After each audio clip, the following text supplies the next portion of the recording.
Here we go. 3, 2, 1. We're rolling.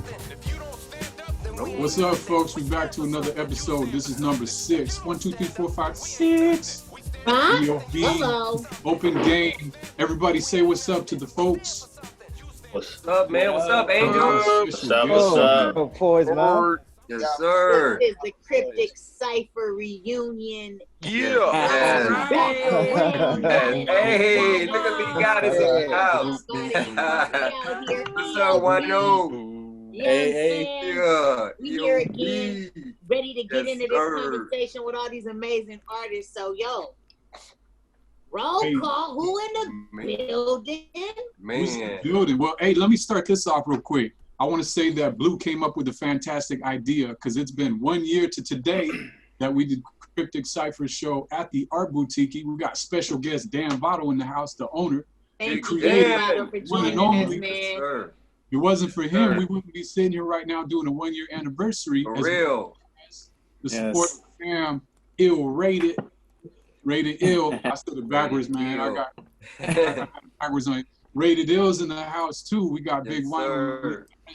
What's up, family? How you guys doing? We're super hyped to be here. Goes way back, folks, way back. I did some stuff with Big Wino back in San Diego. It led to, I guess, the first Cryptic Cypher. I don't know if I was at that one or the second, but that's where it dated from. And we're in what, Grand Junction, Colorado? Grand Junction, Colorado. Yeah. What year was that? Man, you know what's funny is I want to say maybe 2002, maybe 2004. It's been a minute, yo. Wow.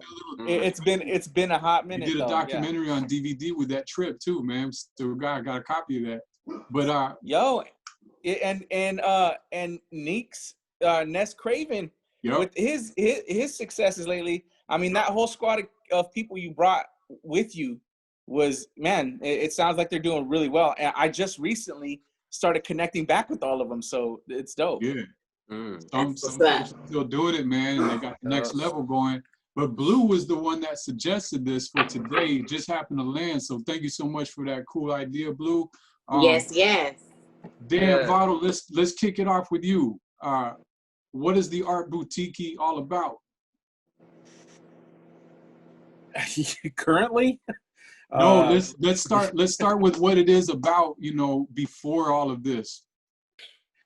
Oh, well, I mean, we're like a venue for all sorts of things. I wouldn't call this exactly a community space, but it's kind of that. I mean, people mostly local come in to perform or do their thing, and try to give people as much opportunity as we can to, succeed and have a good platform to show themselves off in, be it, the quality of the sound or whatever it might be, just so that you get an opportunity to do something doesn't sound like it's in your hallway and like on a proper stage and all that kind of thing. So, so that's kind of, I guess, sort of for lack of a better word, sort of a mission statement for Art Boutiki. And, ultimately it's how I try to make my living. So, because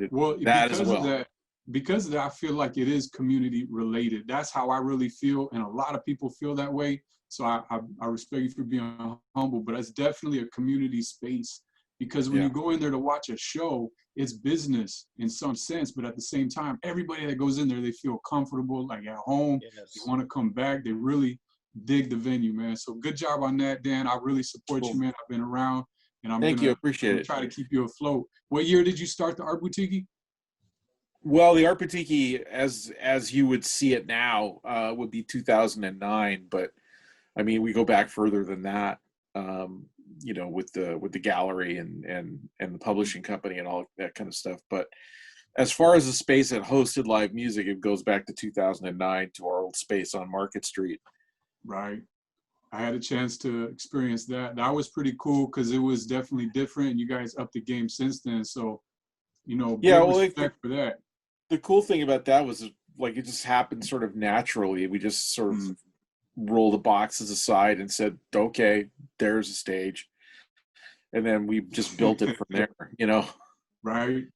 So I have a question for Dan, Yes. pertaining to how you have been able to maintain business through what has basically happened with the global climate that we're all experiencing. What has, using the publishing side of it, how have you been able to integrate a pivot in the business in order to keep, revenue coming in? Well, I mean, we've got revenue coming in. We tried to like several different pivots.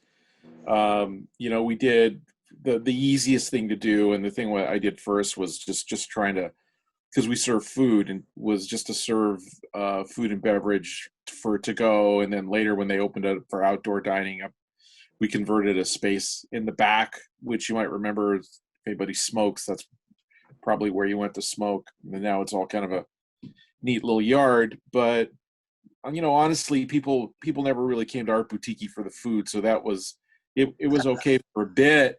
I mean, I'm not saying it's bad, but I mean it's like, if you're gonna a choice between ordering a pizza from a real pizza place or something that we sell, we're probably gonna order the real pizza. So I mean, I might, so I don't know.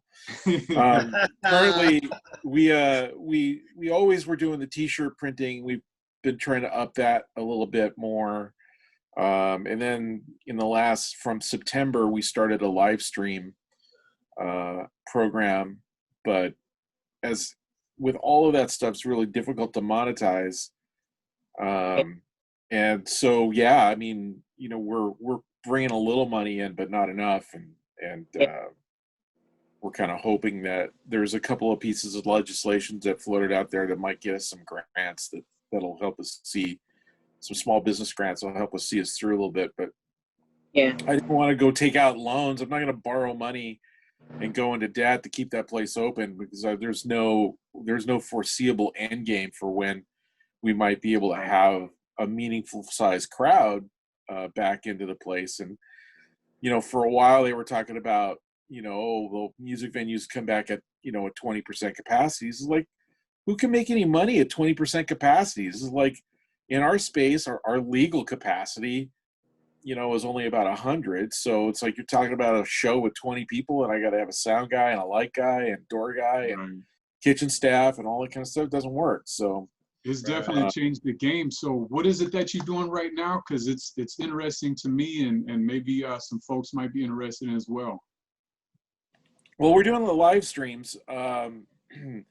Even that's become kind of difficult given the COVID restrictions. It's unique because we've managed to find nearly every married couple performer in the Santa Clara Valley to come in. I could say, like, all right, well, I got 3 people that live together, and I'm putting them up there, and I'm not violating anybody's COVID issues. And actually, this time around, when they kind of slammed the brakes on everything again, the county did have an allowance for businesses that live stream. As long as you're not open to the public and you're not exceeding your capacity limit, you can pretty much do whatever you want, because they're not telling you you have to have the place completely empty. But we've managed to stay healthy, but we did have to cancel 4 shows in December out of COVID concerns, based mostly from the performers who, somebody tested positive, and it's like, well, I prefer you not come to the building. So,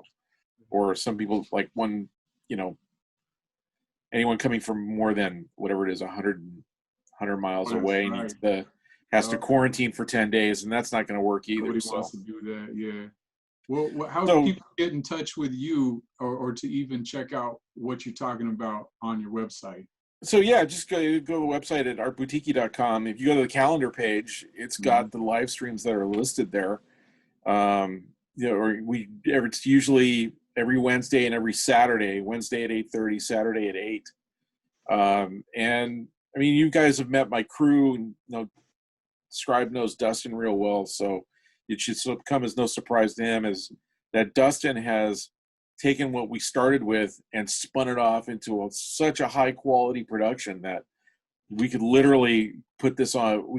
I would feel comfortable going up against any giant venue's professional live video anywhere with what we're doing. And we're doing it with a combination of donated cameras and stuff we strung together in the back and all that. But it's like, you know, the guys that work at the Art Boutiki, they have really invested themselves, and it takes even more people to run one of those things. It takes 6 of us to pull one of those shows off, as opposed to like the couple of people that we could get away with during a regular show. And it's really, I'm really proud of my guys. They did a great job. So Dustin and Jason and Dominic, I think you guys, you know, I know at least Scribe knows all those folks, and then he's roped in a few other folks who've come in and helped run cameras and offer their expertise and things like that. So that's exactly what I was talking about earlier, Dan, about community. You got a lot of folks that come in and they put their time into what the Art Boutiki is and what it's become, and help develop, and they're there for you, man, because you're there for the community. Yeah, I'm pretty happy. I'm very fortunate. I feel very fortunate. I don't know, honestly, we don't know what the future is going to bring, and our big kind of next hurdle to clear is the commercial property eviction moratorium ends at the end of March, and I don't know to what extent our landlord is going to get tired of us and just send us packing. So hopefully it'll come to that, you know, but there are other things on the horizon. We'll see how it works out. So yeah, we staying positive and you know, and being aware of how the digital world is really taking over tremendously. And, you know, in order to sustain business, it requires strategizing and paying attention to, you know, what's happening in the economy. You know what I mean? Yeah. So thank you so much for joining us today. Sure, absolutely. And I hope you hang out, you know, join in the conversation a little bit here and there, because we're going to talk a little bit more about the show that we did. Yeah, I'll hang out for a bit. I know my dinner's going to be ready here pretty soon. Hey, take care of that as soon as you're ready, because I know you know, she's going to beat you up if you don't go to the dinner table. Well, I don't think she'll. You met my wife. She's not going to beat me up. She's just going to give me a dirty look and not talk to me. So I'm giving her suggestions, man. I'm giving her suggestions. I'll go wandering out. Take it to the couch wrestling.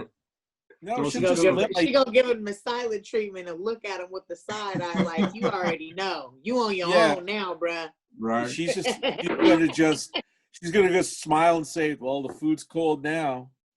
A big shout out to Mama Vado, who is a part of all of this, and you know, the women are a big part of our life. So big shout out to Mama Vado. Yeah, she runs that place too. Let's give a shout out. Yes, it's indeed our place. Yeah. Yes. Let's give a shout out to all the folks who joined us in the middle of that. We got Moses. What's up, Moses? How you doing? What's happening, Moses? Hey, see you. Very important person in the Cryptic Cypher. Little side story of what's going on with you. We'll talk about that. Main attraction, you got a video camera with you, man. We need to see you. Oh man, I didn't even see everybody over here. Yeah, main attraction's in the house. What's up, man? I think everybody else is already in here, but you know, getting back over to Rhino and Lee Goddess, you know, they were running the Cryptic Cypher for a while, and you know, I was happy to be a part of that. And when he brought it back around, what better place to have it than the Art Boutiki? So we brought all the folks down. Big Wino and Lee Goddess were a big part of that, and thank you so much, Dan, for giving us the time and putting in what you did. We considered it to be a very if I could just interrupt you for a real second. I didn't realize that Moses was going to be here. I have literally not seen Moses in months, and so I want to say hi to them and point out that they are an example of the kind of people that the Art Boutiki attracts, who are really just committed to the cause and will help you at the drop of a hat, and just stellar human beings to hang around. And I'm really proud to have them as my friend and to be working with them even a little bit here. So, hey, Moses. Hi, Dan. Thank you so much for your kind words. Yeah, man. I mean every word of it. I've known Moses for a long time. No. several years. 2014. Yeah, something like that. 5, that's 6 been years. a minute. Yeah. So and always willing to help yeah. So yeah, that's my shout out to Moses right there. So and Dan, while we have you on the line, I just wanted to give you your flowers and just thank you for that space as well, because that whole tour, out of all the cities that we went to, your venue was by far my favorite place to perform at.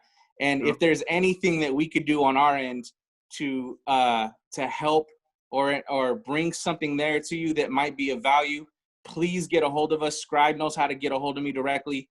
And there are some things that we have in the works that may be able to like happen, in this situation.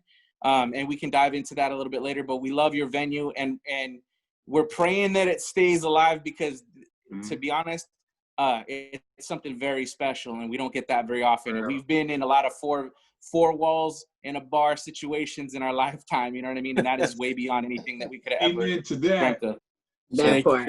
Thank you. Appreciate the thought. Thank you. Yeah, definitely. And so we also got Queen Dila in the house. Queen Dila was the headliner. From the A to the ATX. She headlined it too, very well. What's up, Queen? What's going on with y'all? How y'all feeling? Good. We all right. Glad to be tonight. Good to coming see with you. that funkadelic. Great seeing y'all as well. I'm just over here chilling. Yeah, I was able, I know we'll get a chance to chop it up, but I was able to build a studio a couple of months ago. So I've been just trying to work, you know. So that's where I'm at right now.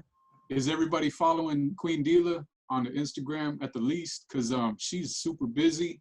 She reminds me that I gotta go do something else just so I can keep up. Because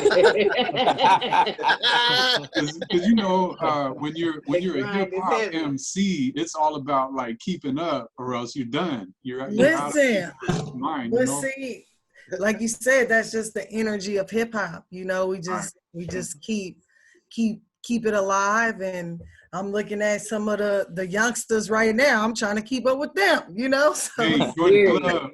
That's what's happening, you know. So join the club, right? But yeah, it's all love, much love, peace and blessings. Happy New Year to everyone. And yes, I'm just grateful to be able to see all of you and have this moment to just reconnect. A lot has happened in a year, like a lot. We would take up like hours and hours of footage in order to just kind of like dip into it. Right. Let's keep it rolling. Let's keep it rolling. We so happy that you're here. I'm glad that you represent the way that you do, Queen. Thank you. I truly appreciate it. Thank you. Yes, because you being the next generation down, folks like Herm, Poison Eye. I don't know if there's anybody else in here that considers himself old, but we glad that you following behind us. No season, bro. Don't say old, though.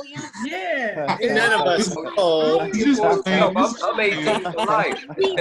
Old people are asleep by now. You can say old if you want to. That's for real. Hey, arthritis, heck, bad. Yo, dude. It's just Old dude. downhill. Old dude. All right. Yeah, I appreciate that, YB, because you know I sleep out of state too, man. So I ain't old. I'm just playing. I'm just playing. But so we got Blue. Let's reintroduce Blue and what she was doing at the Cryptic Cypher. She was the MC of the night. And let me tell you, folks, if anybody's peeping this show after the fact on the YouTube channel Elders of the Block, you need to contact Miss Blue right here. She be Lady Blue. She can host like nobody else. She ain't even need a microphone. No. That's what's incredible. But she is the host with the most. That's where that came from. Blue right there. So Blue, how you feeling? Yo, I'm doing well. I'm really grateful to be here tonight. I was really excited about reuniting and seeing everybody's face again, just because at the end of the day, our art is our therapy. It's our way of connecting. It's our way of paying homage. It's our way of staying integrated in a world where there's so many injustices, but there is justice in art. You know what I mean? And that's what the art on all the different levels, you know, represent for me. And being an event commentator and a host and an MC, you know, I've had the opportunity over the year to help hold space with different organizations really around mental health, to be really, really clear, like holding space around mental health and how are we keeping ourselves grounded and tuned in to what's really moving for us, spiritually, mentally, emotionally, physically, you know what I mean? So shouts out to all the organizations that I collaborated with, from Oakland Peace Movement to Stand in Peace International to Ella Baker Center. We celebrated the Ella Baker's birthday at the end of the year. So all organizations that are standing on the front lines, Us for Us, standing on the front lines and serving our families and our communities here in, you know, throughout the Bay Area. So really, really glad, you know, to be here again tonight. And what's really special about tonight for me also is, you guys, my grandmother makes 101 tonight. She's not with us. She's not with us in the physical, but she's an ancestor. And I was honored as an elder at a block on my grandmother's birthday. So this is special to me in more ways than a few. And if anybody that's paying homage, I know our brother was, when we, in the beginning of the show, we were talking about our brother, you know, honoring another brother. It's very important that we honor those that have come before us, because that's what makes it possible for us to be here now. Yes, so I'm ready. I got some questions for y'all. We're gonna pass the mic. Brother Herm in the building. You feel me? The old dude in the building. He was just, oh wow, just coming at me like man, hey man. Well, you know, when you gotta represent the old dudes, you know, elders, old dudes, it's all synonyms to me. That's all it is. Hey Herm, how's everyone doing? Herm, not only were you a part of the Cryptic Cypher, and we want to hear what role you put into it, but you're also a board of EOB, man. Tell us what you did on a year ago to today. Oh man, it was a bittersweet one. I lost a good friend who used to hang out with us. So if I tear up during this, sorry y'all. But no, after that, after you know, being part of the Cryptic Cypher, because really, you know, I'm just a fan of y'all's music, a fan of all the people out there, the community. Me and my boy, we've always, since day one, always supported the community. So when Scribe was around and he said the Cryptic Cypher was coming through, I was like, well, what can I do to help? And so, you know, that's all I do. I want to, you know, help and be supportive of all you artists. You know, shed light to those. Since I work in a high school, I try to have all the artists come up and talk to the students. So, you know, I understand at this time, especially now, since we have to use the online and we can't physically touch and contact each other, which is way different. We can still Zoom each other. So I will be contacting y'all. School is back up, if, you know, especially around the spring and summertime, because, you know, that those are the times where maybe we can, again, you know, shed some light. I know right now the pandemic is dampening our spirits, but hopefully, you know, once winter is gone and we're in the spring, maybe, you know, but I say that because I try to incorporate a lot of the local artists, all the way up from San Francisco, Oakland, Berkeley, down to San Jose, to come and speak to the young high school kids, you know, the BSUs, the middle schools, the whole, everything, all the youth, so that they can understand and they can grow in this movement. So, you know, once again, ladies and gentlemen, I'm here. Hopefully, you know, spring 2021, I'll be 25. Hey, where my man at? Where Poise, Eloquence, where you at? Me and you always go at the same age and stuff. Since you tried to deny your old age. Nah, man. I'm here, you know, we survived it. That's why I always represent this with the gold chain. Y'all will see that later. That's that 80s stuff. Y'all too young for that. Y'all better ask your uncles about that, y'all. You know, hey, Herm did a whole lot of the Cryptic Cypher behind the scenes, folks. He was playing chess and teaching chess with the kids. We had some tables set up, and so he was doing that with the folks that were coming in. Anybody interested, learning how to play chess. I appreciate you, man. You do a lot for the community as well as a teacher inside the school and outside the school, man. I appreciate you. Thank you. Hey, real quick on the chess note, I did play and I wish I could remember who she was. It was a older lady, probably only about a year or two older than me, but it was an older lady I played. I didn't really get a chance to play the kids. There was one, but it was an older lady, and she did pretty well. I wish I, had that a video or a picture, because it was nice. But right on, y'all. We need to do some more footage. What's really funny is I know exactly who you was playing. It was my auntie Roxy. And yes, my auntie Roxy, you play with my son and you play with my niece from Amsterdam. Okay, we have the images, so be looking to the website because those images are available. I'll shoot you something in the text. Right on. Little quick sidebar. She tried to serve me up. Nah, I don't play like that. I don't discriminate. All niggas get it. I don't care who you is. You getting a business. Listen, because it's about chess, baby. Checkers, chess, not checkers. We got some more folks that's a part of the Cryptic Cypher. Let's bring them in. So we have Angel from 4 Pillars. Are you still repping the 4 Pillars, man? Yes, sir. Yes, sir. All right. Angel was on the roster as well with the homie V-Back when they were doing their thing. Tell us what you've been up to since then, man. Man, since then, the group, me and V was Catch-22. The group split ways. Very amicable. It's no issues, nothing like that. My brother just needed a rest, so we did that. I took away from music, man. I stepped away for a second. I had to calm down. How about How about family, job? How you doing? Babies. On the good note, Poy's always asking about the kids. Every time I talk to Poy's, he asks about the babies. The babies is good, man. Me and my wife, we working on getting our own house again. And the babies are good. I just stepped back into music not too long ago. I stopped making music with V, started battling again, won 2 battle tournaments. Let's go. And ironically, 2 hours ago, right before this, the label that me and V was signed to just hit me up to offer me a solo deal. So congratulations. We back on it. You taking it? I don't know. I don't know. Without them, a song I did with my sister 1 a.m. and the homie reached about 150,000 streams overseas. So I don't know if I need the label push, but we'll see in due time. Right.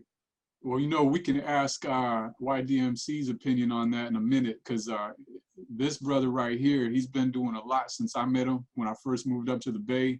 And he's an integral part of my life here and who I've been able to meet and what I've done. So definitely let's link up with YDMC and talk with him about that kind of stuff too. Of course. Who else we got? Okay. I'm gonna roll with Moses right now. Moses has played a part in the coloring book aspect of what we did that day. There's a few different things, and one of them was to release a coloring book that I did with an artist, Cara Brooks, excuse me. And when the book was complete, Dan said, "Hey, I got somebody for you to finish the book," and it was Moses. So Moses, tell us what you did that day 1 year ago from today. I didn't really do anything. I just you did. Come on, Moses. I need you. You're an important part of everything that we do. Moses so dope. But Moses, you did do something, and listen, it's okay to give yourself a pat on the back. So go ahead on and tell us about what you contributed to the Black is Beautiful coloring book. I just really put it all together in the end, I guess. I took the parts. It? That's a big part of what we... It was already there for me. You wrote the lyrics and Cara Brooks got the art. I just made it into a book, and but you put it into the format of the book on how we looked at it. Nobody else did that but you. Please, Moses, we love you for that. Yeah, we love you. Because let me tell you, your formatting has reached homes of young women that now get to look at that book and see themselves as beautiful and valuable. And as they read the content that's in the book, it gives them a different degree of esteem. So I just want you to know that your role of laying that foundation is very instrumental and is going to be recognized from years to come. Yes. Exactly. And I really appreciate you so much for taking on the project. Who you are taking on the project. It means a lot to me that you accepted it. You could have just did half-ass. You could have said, nah, I'm cool, I got other things to do. But not only did you complete the project, you did it in an exceptional way.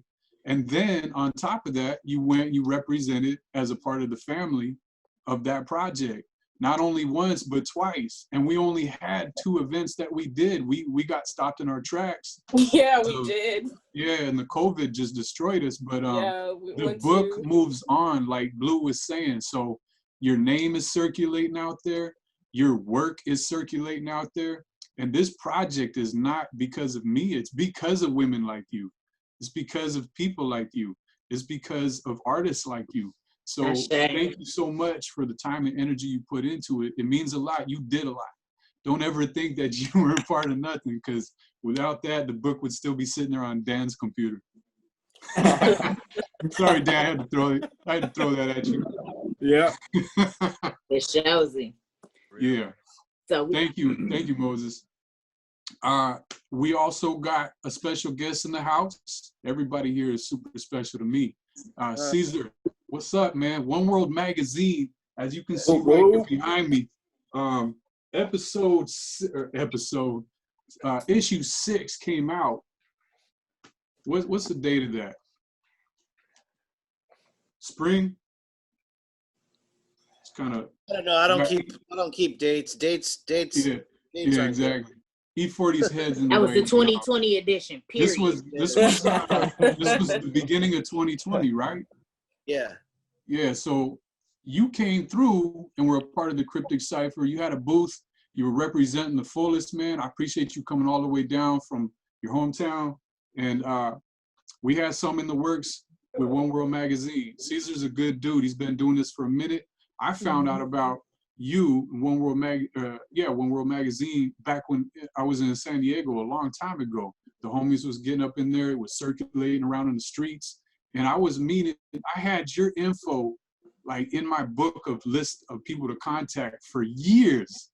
And I feel like a fool for not hitting you up, but it was just like, I'm not ready to hit you up because I didn't have that project. And here you are, you up in the Bay, and I came up, man, and it was like perfect timing, and you came through. Not only did you put, this is history right here, folks, for Elders of the Block, because we got our first ad in this issue right here, full page. And not only did Caesar do that. Show everybody what it looks like. But the next issue was this one right here that came out later on in the year. I'm gonna go to that. And he followed up with the Cryptic Cypher show with another full page little, write-up. So thank you so much, Caesar from One World, man. I appreciate you. Like I said, we talk on the phone, man. We're gonna do a lot of business together. And I strongly suggest that just like the Art Boutiki is community based. Support people who support you. Get out there and contact Dan, Art Boutiki, get on the website, see what's happening that you fit in, as well as hit up One World Magazine. This is the issue right here. This is the historical page, man. I'm so happy about this. That's lit. Yeah, it looks incredible. Man. Well, so thank you. What can you say, man, about the event and your what you've been going on since what you got going on since then? First of all, the event that you had me come down to was incredible. It was a real family vibe. The venue, the lighting, the stage, for being what it was definitely a one-of-a-kind opportunity and event. Shouts out to Art Boutiki for the image of the place and the vibe that they provide. It was all perfect every which way you look at it. And so I had no complaints, nothing negative to say about that evening. Every artist that got on the stage gave their all and were all very talented and worthy of anyone's attention that was in the building.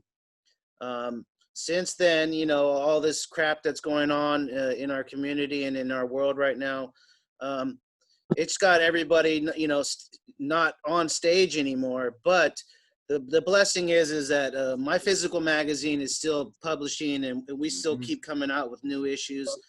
And business with me is just the same as it was prior, because I know a lot of artists, so I just have to tap into so many people to get business, you know, to pay for the next issue.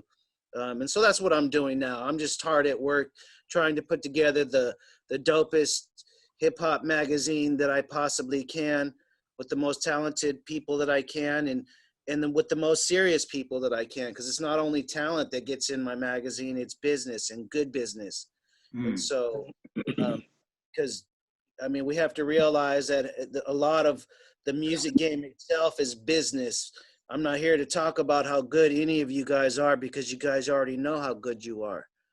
So it's about business. So I can help with the business end on pushing in showcasing and networking your music to other media positions, because I'll just leave you with this. When you get seen in One World Magazine, other media entities will tap on your door for more interviews, just because of how long I've been doing this and how many people follow what I do, not necessarily in support, but in competition. Thank you, Caesar. Okay. How can people get in touch with you? In the chat right there, I posted my phone number. You could just look me up on Instagram, the number One World Magazine. You can DM me. I answer every DM, because I give everybody one fair opportunity at my attention. So, so I don't ever not answer a DM like some people that I've tried to get a hold of, which pisses me off. But whatever, you know, so you can just hit my DM. I will respond, because everyone deserves, again, my attention at least once. Right. And so the magazine can be purchased through, or where? I'm glad you asked that. The best place to get OneWorldMag.com. You could go there. There's links there. But I say go directly to my store. My store is galacticdistro.com. And that's just like you see it spelled there, galacticdistro.com. It's a website. We sell music, merchandise, and more. So it's a platform where we can sell physical things. Yes. Where you can sell physical merchandise. We sell CDs, you know, a lot of CDs. That's our main bread and butter, is CDs and cassettes. And so we move what you guys make. So if you make product, we'll sell it. And I'm not in business to get rich. I'm simply in business to provide a service that is needed for everyone in this Zoom meeting right now, because I know every artist, everyone in here does not get enough of the publicity they deserve. That's a fact. I don't care. And I've never met half of you personally. I already know as a fact there is not enough that are knocking on your door that you have earned and deserve. So I'm just doing what I can to provide that, simply. Thank you, man. Appreciate you, man. You know, there's not a lot of you out there, so let's just all go to Caesar. Yeah. Caesar. Let's take care of Caesar. Let's take care of the Art Boutiki. You know, we'll keep it moving. Appreciate you, Scribe Sarah. You're a blessing to everyone here in the room. By doing this, your heart is huge, and I think we all see that, and that's why I'm here today. Right on. Appreciate you, man. Thank you. I'm glad you're here. Man, we got a couple more folks in here that we haven't gave a shout out to. Let's go to Lex real quick. I'm gonna let you all know, if you checking out Open Game for the first time on this episode number 6, Lex is an integral part of Open Game, and even getting it started with I'm mixing up episodes and issues. Here we go. So episode number 1 is because Lex and I was on the phone, and he said, hey, we should do that. I said, hey, man, that's what I was planning on doing. He said, well, then what are you waiting for? I said, I don't know. Let's do it. And here we are, folks. Number 6. That's right.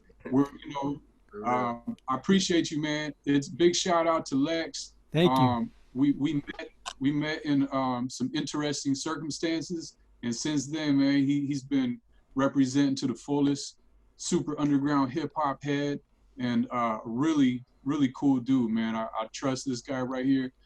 He came to the Cryptic Cypher as well, and contributed to what's going on. He even shared what we're doing with video to Czarface, you know, to Esoteric. And, you know, that's a big thanks, man, because you're looking out for the folks that you feel are just as important, and sharing, you know what I'm saying? Sharing is a really big part of what we do. We got a lot of haters out there that won't say, check out my man YDMC, he's dropping his new album. And I already know his stuff is always on point. You know, he puts a lot of work into it. People are afraid to do that, man, but as a community-based organization, Elders of the Block is gonna be doing a lot of that. And we got Tito we're gonna hit up in a minute. So Lex, what's happening with you, man? Tell us something.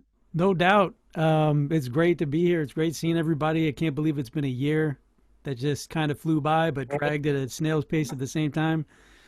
And it's been crazy. Like if we would have, I think the conversation that Scribe and I had over the phone was crazy out there, like ancient aliens, like interdimensional craziness.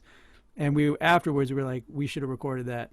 And then that's what prompted, like, wait, why aren't we recording this? Like, let's just have that same exact conversation, and we're going to do a Zoom cast or whatever you want to call it. And here we are. Now we're doing it. And it feels very community-based. You know, it feels very good to get everybody together, but obviously, you know, in a sterile environment or whatever, so nobody's contaminating each other, you know. I don't know, but it just feels good that we can still have some kind of sense of like interaction and talk about the things that we're passionate about at the same time without having to break quarantine or whatever that means. But yeah. Right. Man, appreciate you being here, man. This is because of you right here. You got the ball rolling. You know, sometimes people have the ideas and you're the one that says, do it. What are you waiting for? Take action. Hey, I agreed with you. I try to be, I'm not that funny, but I try to be the comic relief because it seriously saved me from some ass beatings in my life. I'll just leave it at that. I believe it. All right. Jump in with it whenever you got it, man. I'm with it. Tito. Thank you, Lex, for hosting the space. Yes, we got Tito. Tito, what's going on? What's going on? Not much. Thank you for having me on. It's good to see everybody. Good to see everybody. Definitely good to see you, man. I'm glad you're here. We missed you on the last one, but as always, man, we're just gonna keep making sure that folks, you know, get another shot to get back on. Just like Caesar was saying, we're gonna keep it moving as long as you show some kind of initiation somewhere, some way. You know, we're gonna keep you in our pocket. Awesome. I met you through the Art Boutiki open mic. That's where I met you. Yeah. You came to the Cryptic Cypher show as well, right? Yeah, that was insane. I honestly came there. I was supporting Angel and V-Bach, and they were out there doing their thing. Like, I didn't know what to expect when I came there, but like leaving, that event was crazy. Like, respect to all the performers because y'all did your thing, and respect to you, Scribe, for putting it together. And I really enjoyed myself, honestly. I'm a student at SJSU, so like I'd hop in and out and do the open mics and stuff just to kind of practice performing and all that. And it's been great coming in and seeing all this stuff. So shouts out to all of you guys. Right on, man. Thanks for going to the show to support. I agree. Everybody was on fire, man. And you know, folks like you that came through and represented and appreciate what we're doing. It's the other way around as well, man. I dig everything that you've done on stage at the open mics. And don't you wish that we could just have one more open mic? Lord, that's how important it was for us to recognize that those things really were important. To have them once a month on that stage was not much, but we needed to all take advantage of that place being there. And here's why. We actually are experiencing a reason why you got to support community. I know. I was about to go ahead, Scrap. No, go ahead. I need people to jump in. I was just gonna say, you know, I think that we have to also be strategic. Like, I know Dan's gone, but I feel like even though we can't have the venue space to the same capacity, still using the aesthetics of the space to like, if there's room to create like a schedule where it's like a rotation of artists that get the opportunity to like stand on that stage and then film live cast their set there to create that energy that we so miss, right? We miss being there live, but to see an artist there in the space live and to be able to tune in from a live broadcast, I feel like that's what Versus actually ended up doing. They used that, the medium of art, and still was able to bring what the audience missed from the artist, and what the artist missed from being on the stage. Right. You know what I mean? And I know that whole vibe of like call and response is like a part of the process, but I feel like we can still utilize and integrate the digital with the in-person and still make it dope, and still use the space to still create a space where artists still have a home. Have y'all seen live cast? Sorry, Scribe. Have y'all seen like have had the opportunity to see a live performance like via, video conference or Zoom? It's pretty amazing. Like if it's done right, it's pretty amazing. And like, there's so much fancy technology out there that's like so new. That's really trying to keep keep things moving forward and not stagnate artists from where they are and from what they're missing from what we're used to. You know what I mean? Absolutely. So yeah, please dope earrings, Blue. I love your earrings, by the way. Hear you. Yeah, definitely. Who knows who Hyro. earrings? The Hyro earrings. That's Hyro. You know, back in the day, I used to think that was they took it from the Mayan counting system, which means 8. And we tried to link it up with their 8 people being in hieroglyphics, and I was like, "Oh, that's got to be what it is," But it was just I think it was a face is all it was. We're trying to get all complex with it, but it wasn't that. I like him too. So with what you two just said, it's really important that we go back to the Art Boutiki and what Dan is doing right now with his space. He's doing this for community. He's not doing it for his health. He's doing it for community. So if anybody here, anybody that's viewing this in the future, hit him up. His name is Dan Votto. He's the owner of the Art Boutiki. His website is artboutiki.com. Artboutiki.com. It's in the chat too if people want it. It's there for. I think there's an archive of all of the video shows that he's been doing already. Like he said, they've been putting a lot of time and effort and energy. The community's coming together, and they have an amazing show on video on that stage. The sound is impeccable. Like there's nothing better that you can do. They've invested in that, which means they invested in you. Now take advantage of it. Let's do something with it. Same thing with Caesar and One World Magazine. We're talking to some important people right now on this episode are doing it. We got a main attract in the building. Main attractions in the building. Yes, Tito, let me finish up with there's Tito. Let me finish up with Tito real quick. So Tito, are you a musician? Yes, I am a musician. I've been putting out some work for a year and a half now. So yeah, just keep going strong with that so far. Yeah. What do you play? I play piano primarily. Like whenever I get to perform, I kind of do that a little bit towards the end. So that's been fun. And I kind of play drums a little bit, and then I rap too. So that's kind of been my thing that I've been doing. Yeah. Okay. So, are you open for having people hire you out to do production, anything like that?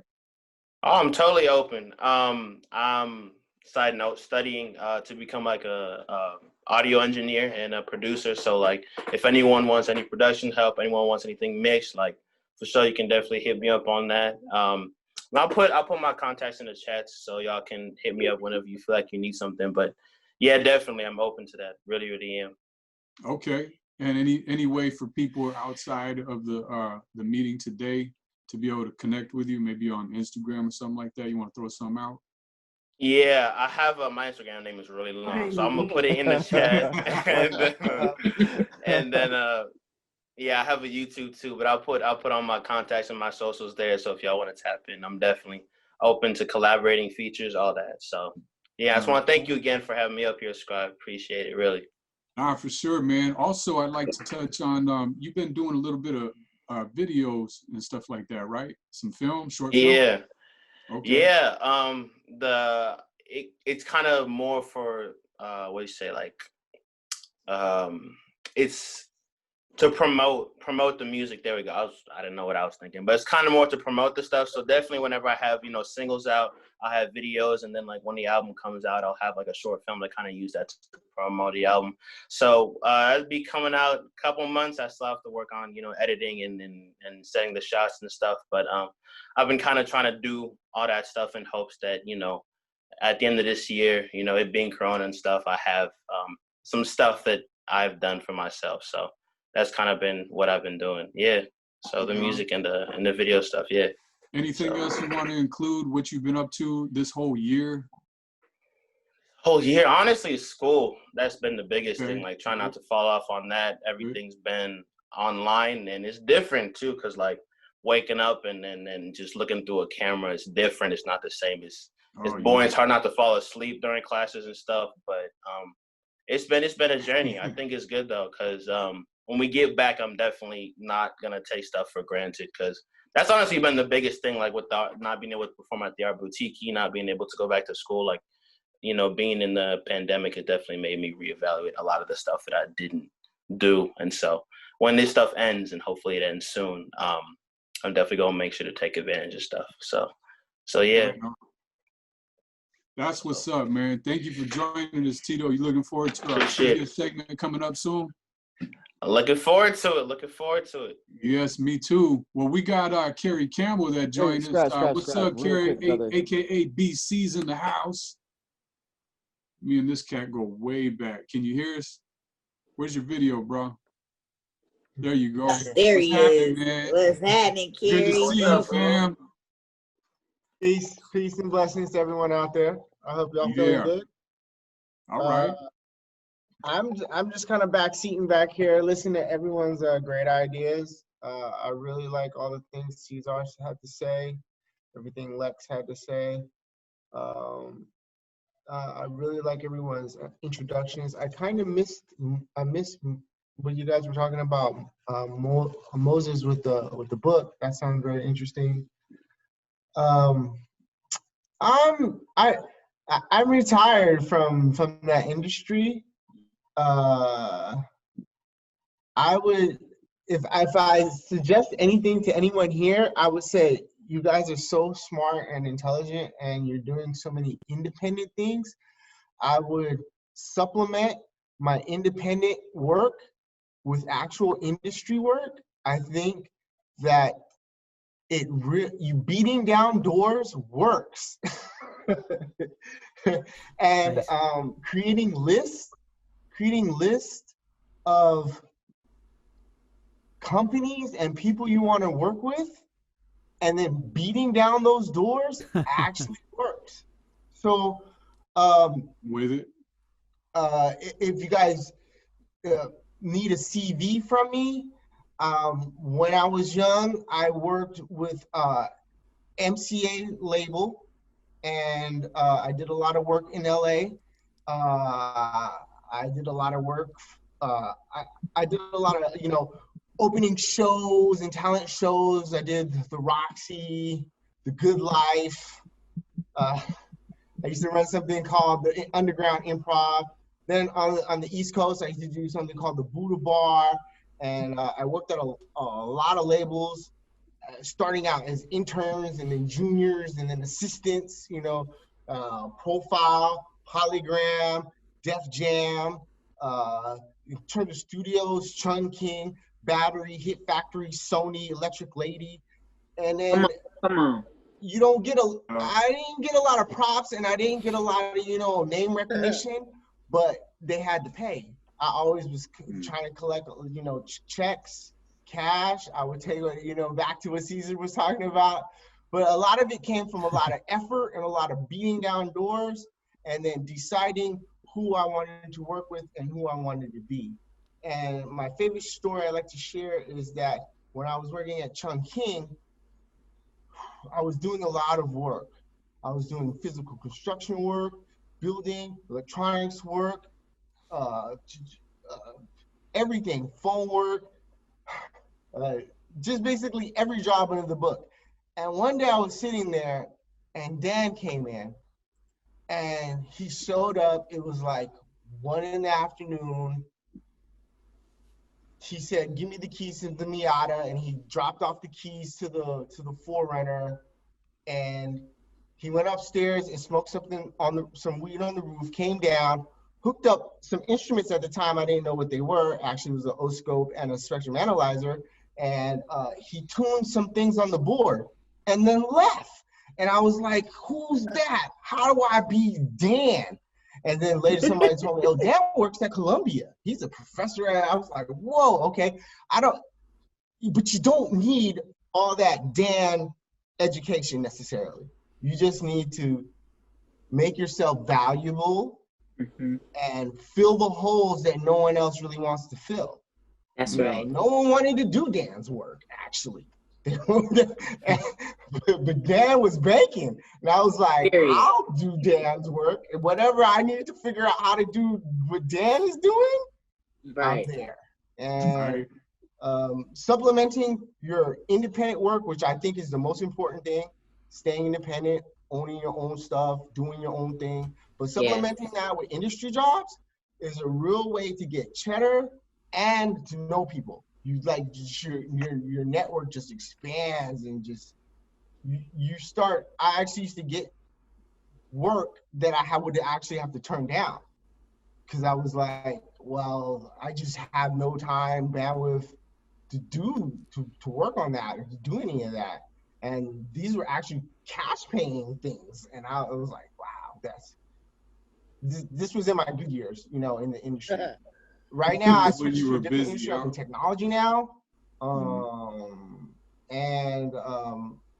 but I still apply all the same principles from that industry. I switch around from different industry to different industry, wherever I think I could make myself bring in some cash at time. Right now, I'm doing tech. I still make beats here and there, but all the stuff I've learned from going from the industry, from beating down the doors and then taking the internship and working that into a juniorship and then to an assistantship and then into a leadership position, it really pays off. Thank you, I didn't man. take up too much time saying out all that. No, it's all good. It's important. It's another perspective that we need to hear. We got a lot of listeners coming after this. It's not just for our benefit here. We want a lot of people to tune in and hear what's going on. Thank you for sharing that, BC. I appreciate you, man, for being on here. For folks that don't know, BC has been my family for a long time, man. And what he's done is definitely a big inspiration and motivation to a lot of the movement that came out of San Diego. So thank you, man. You did what you did. You did all your busy work, and you set the tone, man. You still yell at me for not following your lead. Y'all out here doing it. Like Cesar says, it's got you gotta have that balance between your talents and what you're giving out there, and just the business of living in America. Yeah. Thank you, man. Appreciate you. Thank you, DC. Main Attraction is in the house, folks. Main Attraction is a dude that I'm trying to get to know more and more. I met him through Poise, and this brother right here, not only is he dope on the mic, his writing, his concepts, this cat does some community work that I respect to a whole nother level, on a whole nother level. And it needs to be heard and understood that that's something that we can do as elders, first and foremost, community people, So thank you for joining. Let's hear a little bit about what you're doing right now, man. What's happening right now with music? What's going on, everybody? What's up, brother Poise, Queen D, Blue, what's up? What's happening, baby? And all the other dope people on here. I just want to start off by saying my gift introduced me to Scribe, to Poise, and all of us. So our gift kind of brought us here, y'all. So props to something that we didn't really earn, but was given to us that they made room for us in a lot of different ways, a lot of different places. So with that, man, I'm just a regular dude that's been life coaching in the community of Oakland for the last 20 years. And I didn't always call it life coaching, but as I got certified later in life and stuff like that, I've been life coaching these youngsters. And really, I'm taking a kind of an hiatus away from it right now. I'm kind of escaping from it for a minute because I've been giving all my oil out. And when I escaped from it, I started writing music again. I stepped away from music. Even when I was life coaching, you know, I'm the kind of dude, like I met Queen Dealer, you know, through looking for MCs in the community, stuff like that. So I use my art, my gift to communicate and help others to do the same thing, to inspire and motivate. So right now, the song I got available right now is called No Shame. And and the hook is really about, look, we all gonna die one day. But me, I'm gonna die with no shame because I left it all out here. I gave it all I had. You know what I mean? I was the man I wanted to be. No shoulda, coulda, wouldas. And then I also talked about the things that was going on in our community, especially for 2020, and walk all the way through the past since we came to this soil, or since the white man came to this soil like that. But I talked about the things that some folks gonna die with shame because the things they doing ain't cool. So that's the name of the song, called No Shame. You can find it on Spotify, everywhere else. And man, I'm excited because I've been back in my bag. So 221, I got a lot of new music, and I'm looking for somebody to help with. See, I'm raw with it in the sense of I'm not business orientated as much as I want to be, and I want to get back into the business. So when Caesar was talking about like the magazines and stuff like that, I got to get that. You're gonna find me in the cuts. You know what I mean? I used to have a mobile stage. I'm riding up in the hood, and I'm gonna drop a stage on your mama block, and I'm gonna rock all the dope. Hey, don't forget me and Poise, man, because we trying to rock with you too, man. You know what I'm saying? So that's the kind of stuff I've been doing for the last 20 years. But now I want to, like, I guess, you know, I want to give it out to the world as well. So that's a little bit about me. Right on, man. I appreciate you being here, man. You a solid dude right there. What you put down for the community, the youth, but how you do your music too, man. It's all positive. It's strong. It's strong. There's no way that you can't succeed from what you're doing, because success to me is what you've done and the way you've done it, as opposed to what people think it should be. Yes. Period. That's the end of it. But between Big Wino, between Blue, you know, a little bit of Lex and Mr. Wilson, some Trap Gunner and everybody up on here, YDMC especially, Caesar from One World Magazine, just the folks that's on here can answer and provide for everything that you just talked about that you need in business sense, man.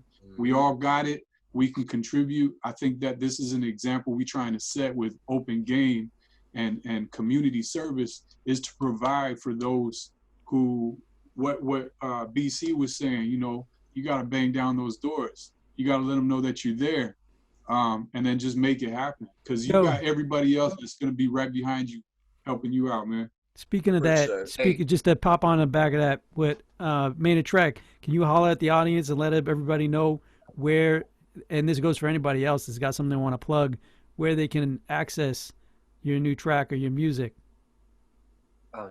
So once again, I go by Main Attraction. Main is spelled with an E. And I'm on Spotify. I'm on anywhere where they got music. You can find Main Attraction music. But the last song I released was called No Shame. Yeah. No Shame by Main Attraction. You can go on any platform. Thank you. Tell me the last album that you did too, man. What's the name of your last album? Coach of Warriors. Coach of Warriors. And once again, it's just speaking of the men and the women that I coach in Oakland. Folks, I listened to that album, man. That album is strong. It's strong. It's gonna be on everybody's playlist if you just check it out. I guarantee it. That's what's up. Appreciate it. YDMC, we brought you up a few times already. Now we're gonna see what's happening with you. First and foremost, man, I'm gonna big you up for being the homie since day one when I got up here, as well as everything that you've done and contributed to the community, man. You're a strong dude, and you represent a whole lot. You also doing, do you want to call it a podcast? I mean, like, it's some shit, you know. Gotta check out the homies. Shit. What is Hey, it? well, Let us know. plug it in, man. Let's hear what Yeah, it's called and so how they can get down with it. so for the past 6 months, my label and I, Diff Dope, we've been having our Big Chillin' with Diff Dope weekly podcast, and it's on our YouTube channel. You just go to Diff Dope and subscribe. And it's been cool, man. You know, like it's been 6 months. I got my brother Madman in here though. Is he been in there the whole time? Yeah, he's been kicking back, man. Go on, camera, bro. Make sure, DNC, that you put it in the chat for us, There he okay? goes. What's up, fam? How you doing, man? Man, I'm good. What's good with you, Scarp? How you been? I've been all right, man. I've been all right. Hey, That's one of the last times, man. Speaking of Art Boutiki, one of the last times I seen Madman in person is he came through to one of the open mics, because I try to invite as many folks as I can. I bought him a beer, man. He had a great time. He left feeling good. I'm glad that you came through when you came through, man. Oh, yeah, man. I came to a few of the open mics, man. They was cool. Yeah, I appreciate you coming through, man. And I'm glad that you guys doing what you're doing. Three-Headed Dragon, I tried to get you guys up on the stage that night for the Cryptic Cypher. This is a little behind-the-scenes info. Yeah, and I know we was on tour. Yeah. We were touring for like 6 months, and we had like 3 more months left of tours when everything shut down. So you know, it was you know, that kind of like halted us. So that's kind of how we got into the whole, you know, podcasting, live stream thing. You know, we found an avenue for us to, you know, keep in touch with folks, because, you know, we got folks like all over the country and stuff, and it's always tapped in, and we work a lot with our international peoples and stuff like that, you know, collaborations from like the UK to Russia, South Africa, East Africa, West Africa. So like those are like all the places that we'd be touching down, is you know, and collaborating with folks out there pretty frequently. But we had no other way to connect with folks. You know, touring's what we did. You know, it's like, it's what we did. Like, anyone that knows us knows that we're doing like, you know, 150 shows a year. Damn, that's and solid. so like that slowed us up so much. But you know, that wasn't a time to sit back, because, you know, like Queen Dealer was saying, man, you gotta stay ahead. You know what I mean? You know, somehow you gotta stay ahead, and that's all. And that's just, you know, rolling with the punches. So we create kind of like a news show for our label, you know, so people can keep up with the news of our label. Right. But then, you know, we've been having guests on, and we have a pretty intense sports talk section that cats like to get involved in. I described it up in there. You know how that shit get. You guys gotta go on the show, man. It's a trip. Yeah, we're not just a record label. We also have like a comedy company as well. So okay, so let us find out with the comedy and everything. Chowder. Yeah, you know how Derek go. Shout out Derek, man. So we got our hands in a whole lot. You know, we got our website. You can go to diffdope.com. I'll put it in there. I'll put it in the chat. You can check out our previous episodes on the website. And you can watch every episode live every Friday night. You can check that out on there. I'll put it in the chat in a second. But tell us what's the latest solo album that you dropping or about to drop. What's the name of that? All right, man. So I just dropped the album in October called Rock Forever in Pieces, and you know, I dropped it like Halloween time. It was pretty much like a hip hop horror movie, and it really like follows, but it's like it's really deep though. Like you know, there's a lot of lot of deep tracks on there, you know, that pretty much, you know, represent like all the feelings that you would go through, you know, under immense trauma, you know what I mean, like being in a horror movie, you know what I mean. So like, so it, you know, it has its you know, it has its theme, but it also has, you know, its meaning as well. And I'll put my site up for that. That's gonna hit a distro everywhere. I know if anybody can drop material like that, it's you, man. Yeah, I know it's you. It's you. My question: are you local in the Bay Area? I'm out in San Jose. Okay, got it. Okay, yeah. I've been in San Jose for a long time, and you know, we've been grinding.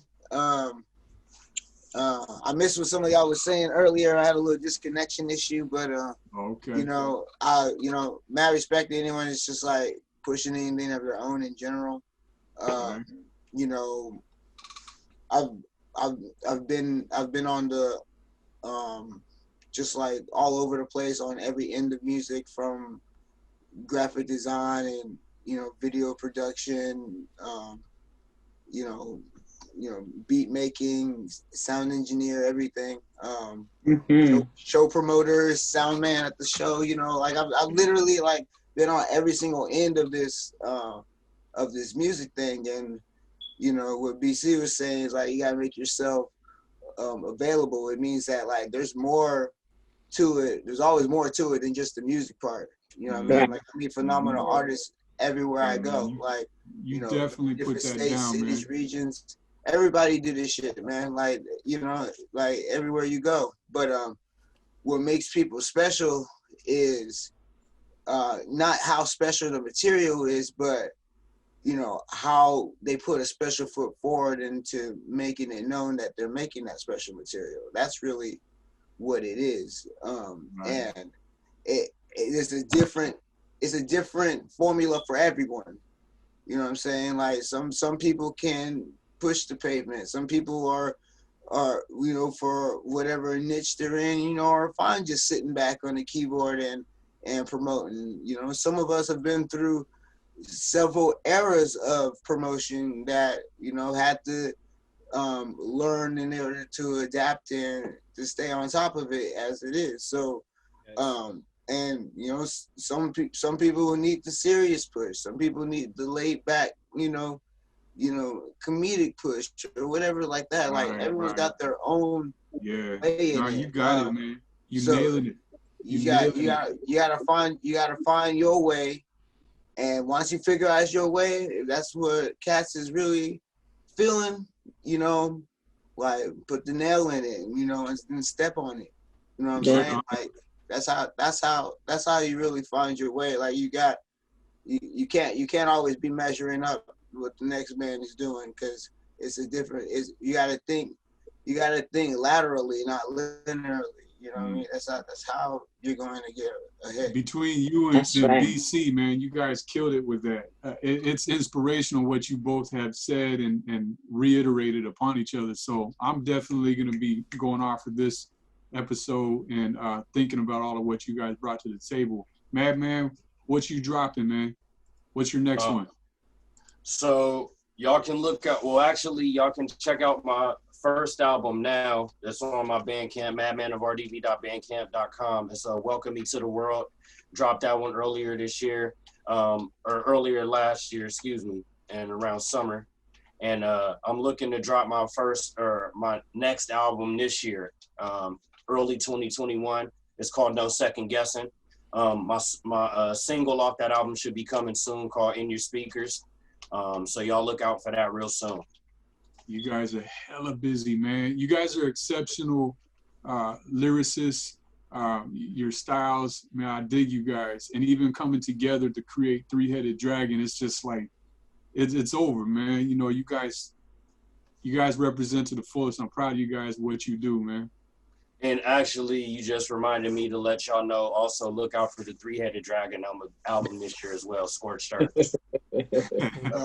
Dude, these cats are busy. Hella busy.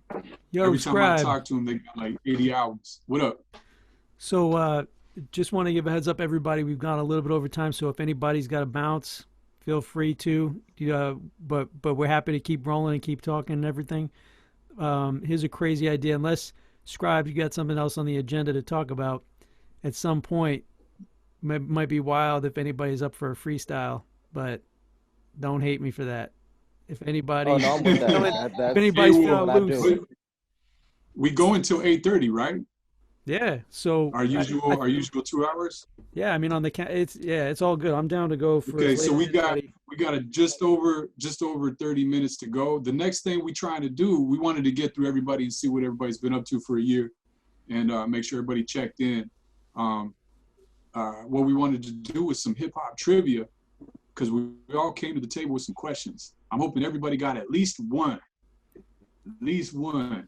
So what we're gonna do is everybody click your mute, and then we're gonna start off with let's start off with Lex.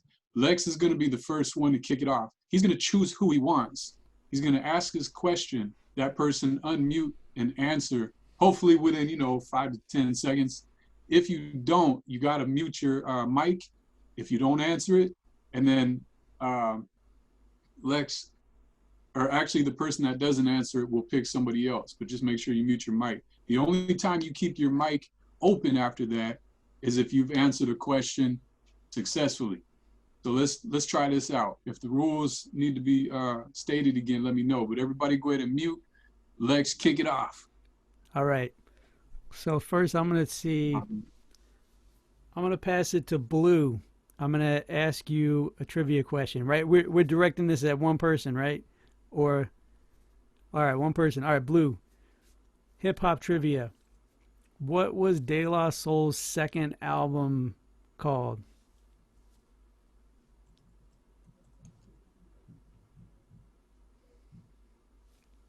I'm passing it to Poise because I don't know. I'll pass it to Wino. I have no idea. Hey guys, nobody's allowed to look at their computer. That's the rules.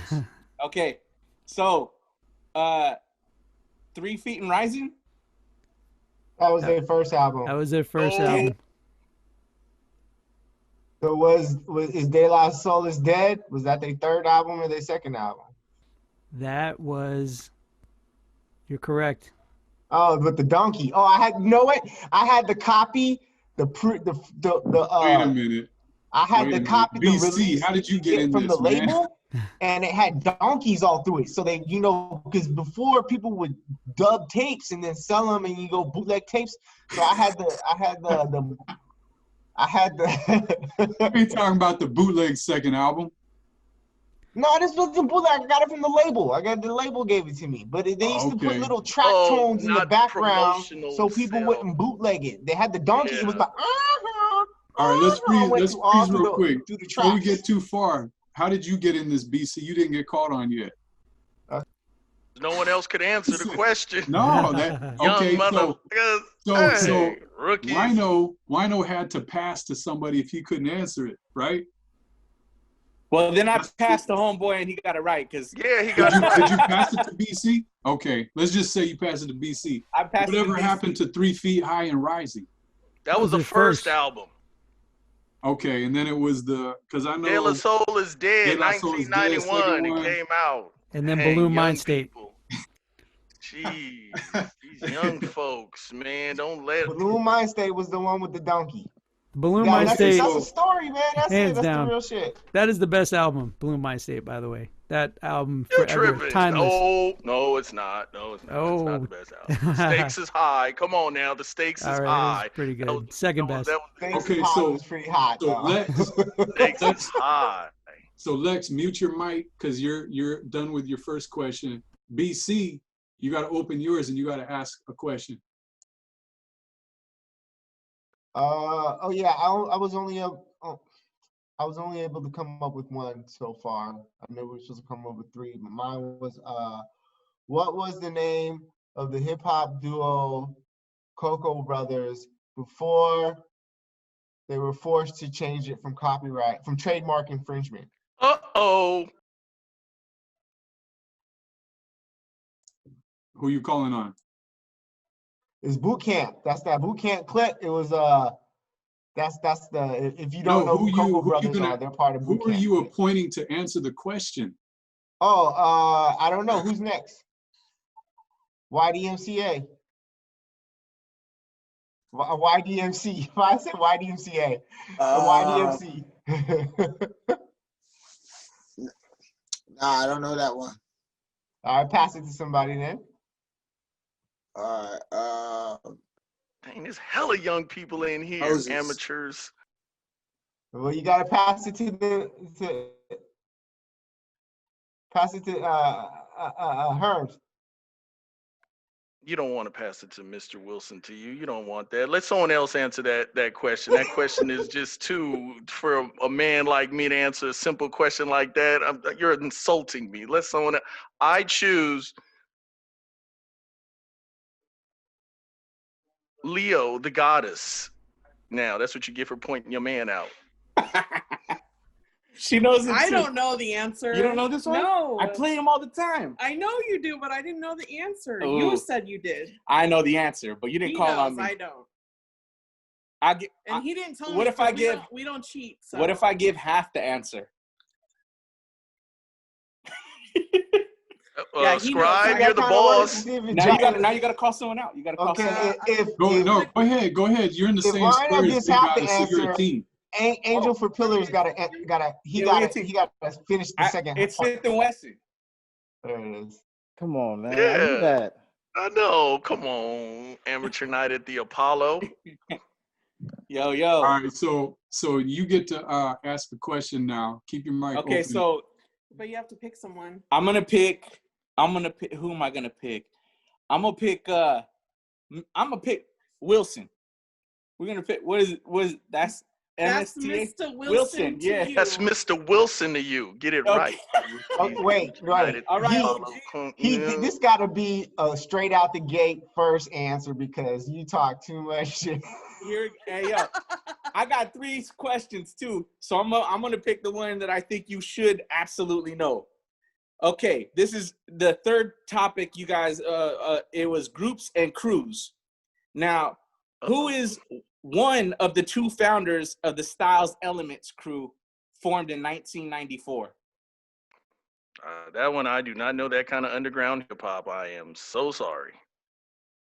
Give me something popular and I would know. I don't So wait dig a minute. Styles Element though, is that just a hip hop crew or did they have graffiti artists in it too? They have everything, but they're primarily known as a b-boy crew. As a b-boy crew, that's what I Style thought. Elements crew is probably one of the most famous right. b-boy crews on the planet, even today. In what city? Portland? In every city. Really? Around Styles the world. Element. This is worldwide. Yeah. Styles Element. Okay, never heard of it. Style Elements 1994. crew. They're from San Jose. They started in San Jose and Sacramento. Oh, okay. Yeah, that was after my time, young man. Sorry about that. In 94, I was listening to Smith & Wesson and all the East Coast. I wasn't B-boy breakdance, and I left that alone in 84. I'm sorry. I love graffiti, but golly, I wasn't.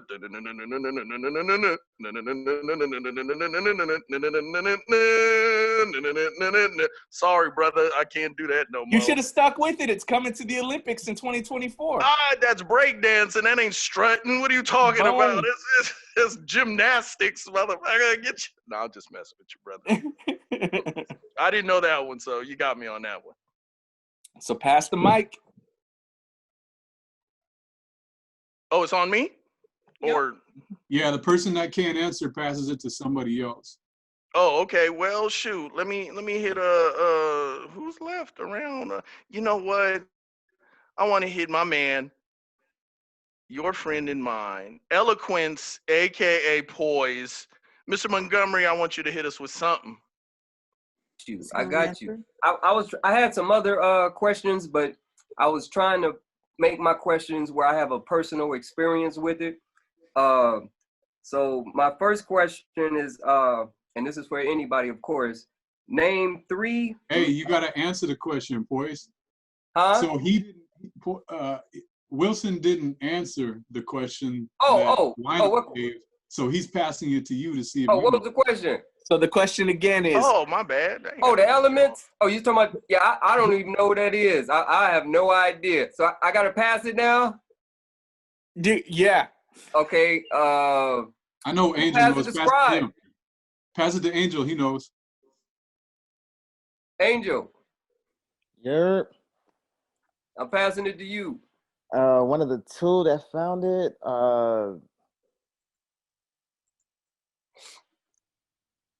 Ivan. Boom. Ivan and B-Boy Remind. I knew I wasn't gonna get that first one. I knew Ivan. Bay Area legend. Nice job, man. Nice job. I was hoping someone's gonna who? this way. Ivan and who? Remind. Remind. Hey, you know, Remind. We had I'm part of Hip Hop Congress, y'all. And we brought him out to San Jose State to do a break-in tutorial for like it was like a large group up in the ballroom. We threw that show like back in 2005, and he came out. He stayed on my couch. You know Yeah, what I mean?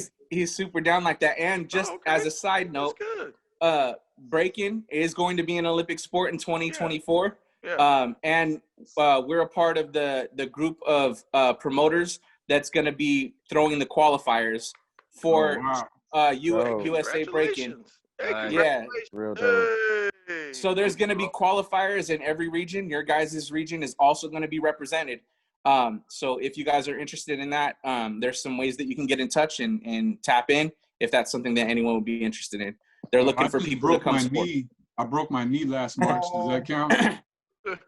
So that question was super hard, but and super cool. But I feel like we need a link after that one right there. I was gonna get. Was Dice one in LMS too? Some of the more notable cats is like B-Boy Crumbs. He's probably the most famous. Remind, Frankie Flav. They've been turning out some of the premier breakers in the world. I mean, these guys sell out stadiums in other areas. We need a YouTube link in the chat. Absolutely. I'll get you guys one for sure. Angel, you're up, man. Ask a question. All right, cool. I'm gonna stick with the groups, and this one is gonna be for Scribe.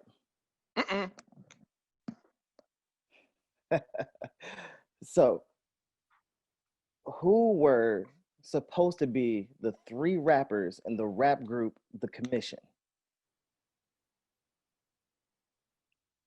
Oh shit! Is that East Coast? It is. I'm a Harlem dude, man. I'm living in the Bay Area, but I'm a Harlem dude. So that makes me think of like those cats like Styles. Noriega? Is Styles P one of them? No, Styles P is not one of them. Okay, I might be going. So wait, I was there when they did the firm, right? So is the commission? What borough is the commission from? How about that? You give us a little guess, a little hint. The commission was made of, and I'll make it even easier: 2 Brooklyn cats and 1 Bronx cat. And y'all gotta get. I'm 30 years old, bro. I'm probably the youngest person in this Zoom right now. I've heard of them, but I forgot who that was. To be honest with you, I'm probably the oldest cat in here, so I forgot that one. I heard of them. They battled like the firm or something. They were like the equivalent, I thought, of the rival equivalent. This is about 1995, so it was right before the firm started popping. Okay, so my idea of who I was thinking for the commission is incorrect. So I'm going the wrong way with it, and I don't know. So I'm gonna pass it to Trap Gunner. Nah. That's what I got.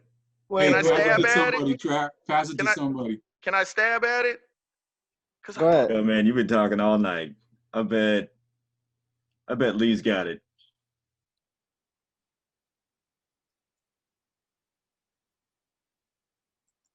Lee got us back in the house. Yeah.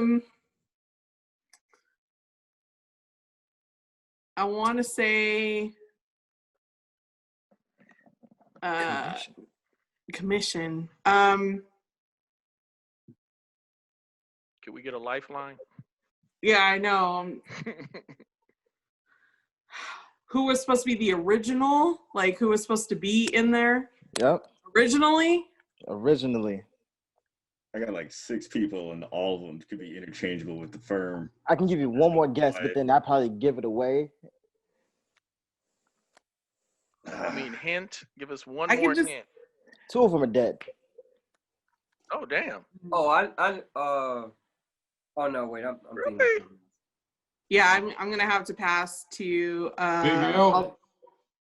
I don't know. I'm gonna pass to Lex.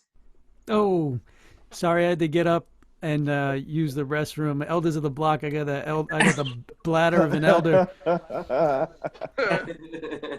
so I'll need to hear that question all over again.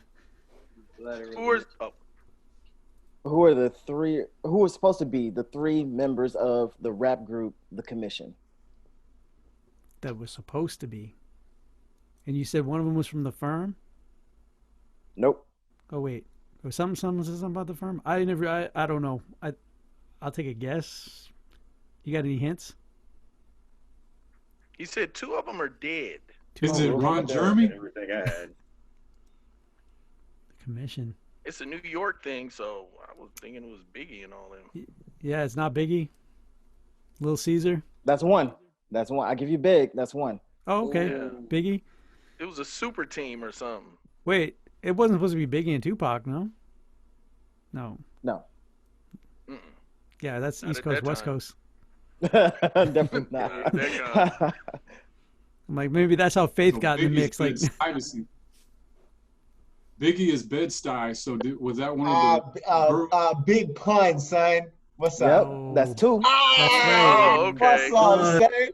For real? What, and the last one is Fat Joe? Fat Joe? Make me order Who was the meatball last one? sandwiches, though. It was supposed to be Jay-Z, Biggie, Oh, I kept wanting to say wow. Way. That was before would've been- Reasonable Doubt.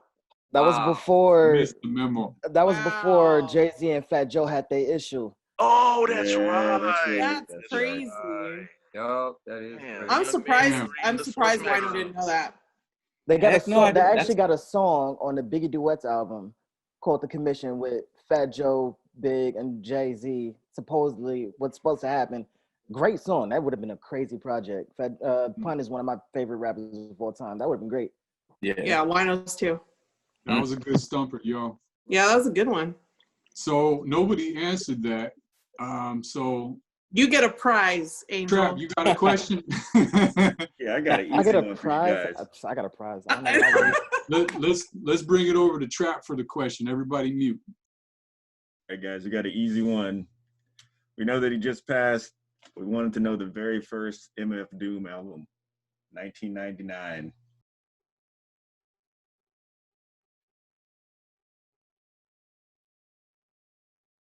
Who you calling on? I'm gonna go with Poise. You know what's the funniest thing about Poise? I don't really follow like a lot of things, careers in hip hop, but I remember all the music. Like if I've heard the song, I can remember the notes, almost each note, but I'm not real good with it. I didn't even know who MF Doom was until the Cypher, the Cryptic Cypher Tour. Oh, that was the first time I heard of MF Doom, literally. Yeah.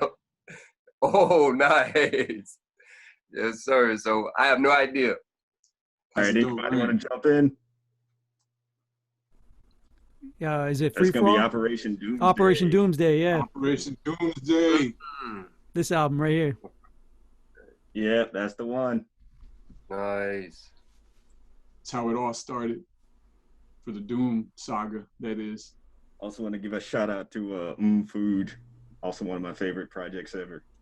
Oh, there what you was go. his original name? Just for some old school wild style fun. What was he before he was MF Doom? Who you calling on? Whoever. It's a random question. I'm calling on everyone. That's my Daniel job. DeMille. Love X.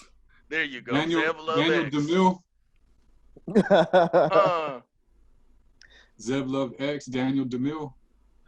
Hey, Scribe, you still got peach fuzz on your chin. Man, that's a nasty peach, yo. I remember when that video first came out, man. But Mr. Hood is the classic, though. People don't know about Mr. Hood. That album was nice. Mm-hmm. It was one of the first storytelling albums, man. Yep. What is it about the British doing the storytelling? You got Slick Rick, you got KMD. All right, folks, who's going to set off the next one? Poise, you started the other one. Go ahead and throw that down, man.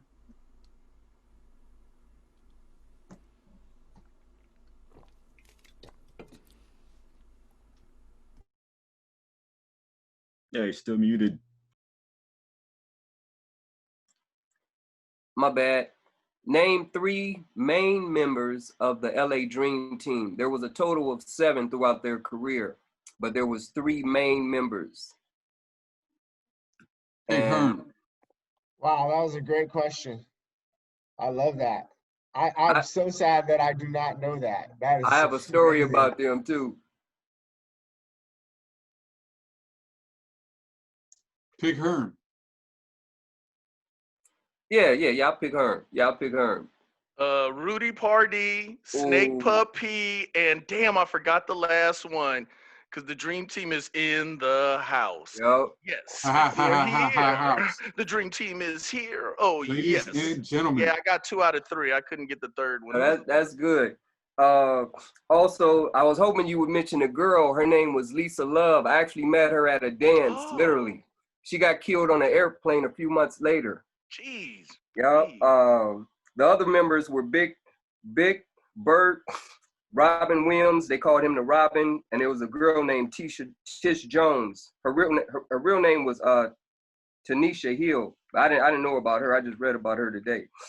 Dang. Yeah. And one of them, I think Rudy passed away recently. Rudy Pardee, one of the members, just passed away a couple of weeks ago. Yeah. Caught the COVID. Damn it. Yep, Wow, that's crazy, man. Damn, couple old Them is school people guys, that I man. wanted to meet because I have a story. I don't remember if it was 83 or 84, but we used to do in LA, we used to have what they called the LA street scene. And they would build stages downtown Los Angeles. And the last one I went to, actually, Stevie Wonder was there. And I went over to look at him for a second. And then the LA Dream Team was setting up on the stage over here. So I literally went in front of the stage and I'm waiting with some of my homeboys and a riot jumped off. I'll tell y'all about that another time. But if I ever run into them, I was going to tell them about that day that I was literally there. And the reason it happened, because they couldn't get their equipment hooked up. So the crowd was getting restless. It took them like about 30 minutes. They couldn't get it going. And like, I'm standing in the front of the stage with a few friends, and it's a gang of Crips, rolling 40 Crips.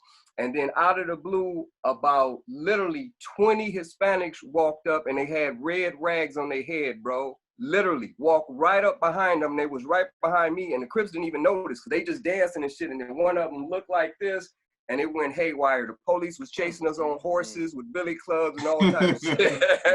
Good times, good times. Yeah, good all right, times. folks. I'm gonna ask a question real quick. Let's make sure we get everybody at least asking one. I'm gonna say, what movie soundtrack did the collective of DJ Premier, Chubb Rock, OC, and J. Rue do a song for in '95? Lex. Oh, I think I got this one. Is it Judgment Night? Nope.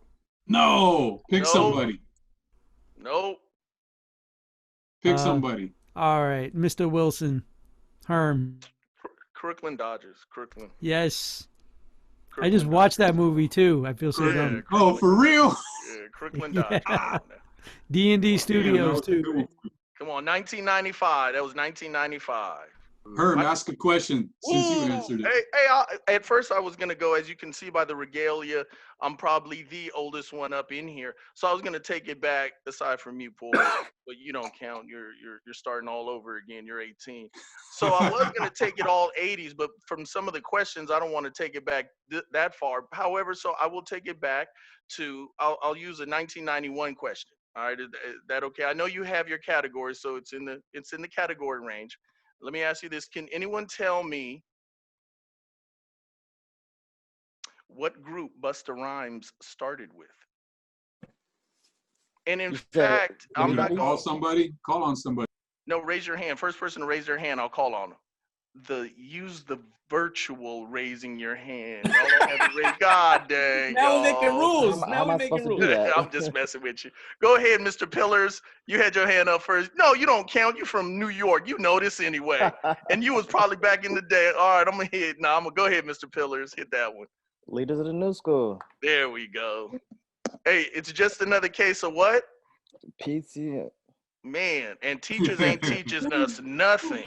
I just said Man. sorry. 91. That was 30 years ago. That man. was a good Wow. one, man. I like that question. All right, Angel, throw one at us, man. Damn. Hold on, let me look at my list. I got one in the meantime. Here's one. Go ahead, Since bro. we were talking about Zev Love X, that was one of my questions. But what is the name of the first group on a major label to feature Zev Love X? Let's go with Trap Gunner. No. You gotta ask Wino. questions in the 2000s. Nah, dude, I'm failing on that one. I got nothing. Wino, you got to get this one. I have nothing. I'm sitting here thinking like, what is Come this? on, I got Wino. nothing. Hey, hold on. I think I know this one, but go ahead. Hold what on, was you're the question next. Hold on, again? you're next. Lex. Nope, I don't know. Nope. Wilson. No, go ahead. Pillars, hit it. Third base. Yeah. I think he knows everything, Oh, man. yeah. He's been on point with that. He's in tune on it. Okay, hold on. There's more to it. There's more to it. What was the song title? BC. Oh shit. Man, I had that record. Hold on. What's the song title? That he was featured on. Man, I think I might even have that record in storage. Hold on. I think I just played I don't that. care what the record There was is, two but of what's the name them. of this? There was two of them. Maybe it was the B-side, but something had to do. The title had to do something with green or something in it. And no, then I'm gonna say no on that. Herm. What do you mean no? And then the B-side of it was I thought it was Gas Face. That's right. Yes, I said green. Yeah, it was Yes, you know what Gas started with a Face. G. Gas face. Come on, That's what it man. was. It's Gas Face, yo. Yeah, Okay, yeah. hold wait, on. and the Hold on. Come on now. I'm on. in here to hear the hip hop legend on it. Hey, Hold man, I'm on. trying to keep up with Mr. Pillars. I'm gonna stump Mr. Pillars. That's what I'm going at. See, I'm going at the Harlem Nights. Harlem One last Hellfighters. bonus I question. saw the Come on, letters, man. I'm but the I young couldn't put it boy. Y'all together. got to take it easy on me. One last bonus question that's tied into this. So we already know who Zev Love X became, correct? MF Doom, right? What does MF stand for? Ooh. I know Trap knows that one. Too easy. I just found this out too. Lee Goddess. What does MF stand for in MF Doom?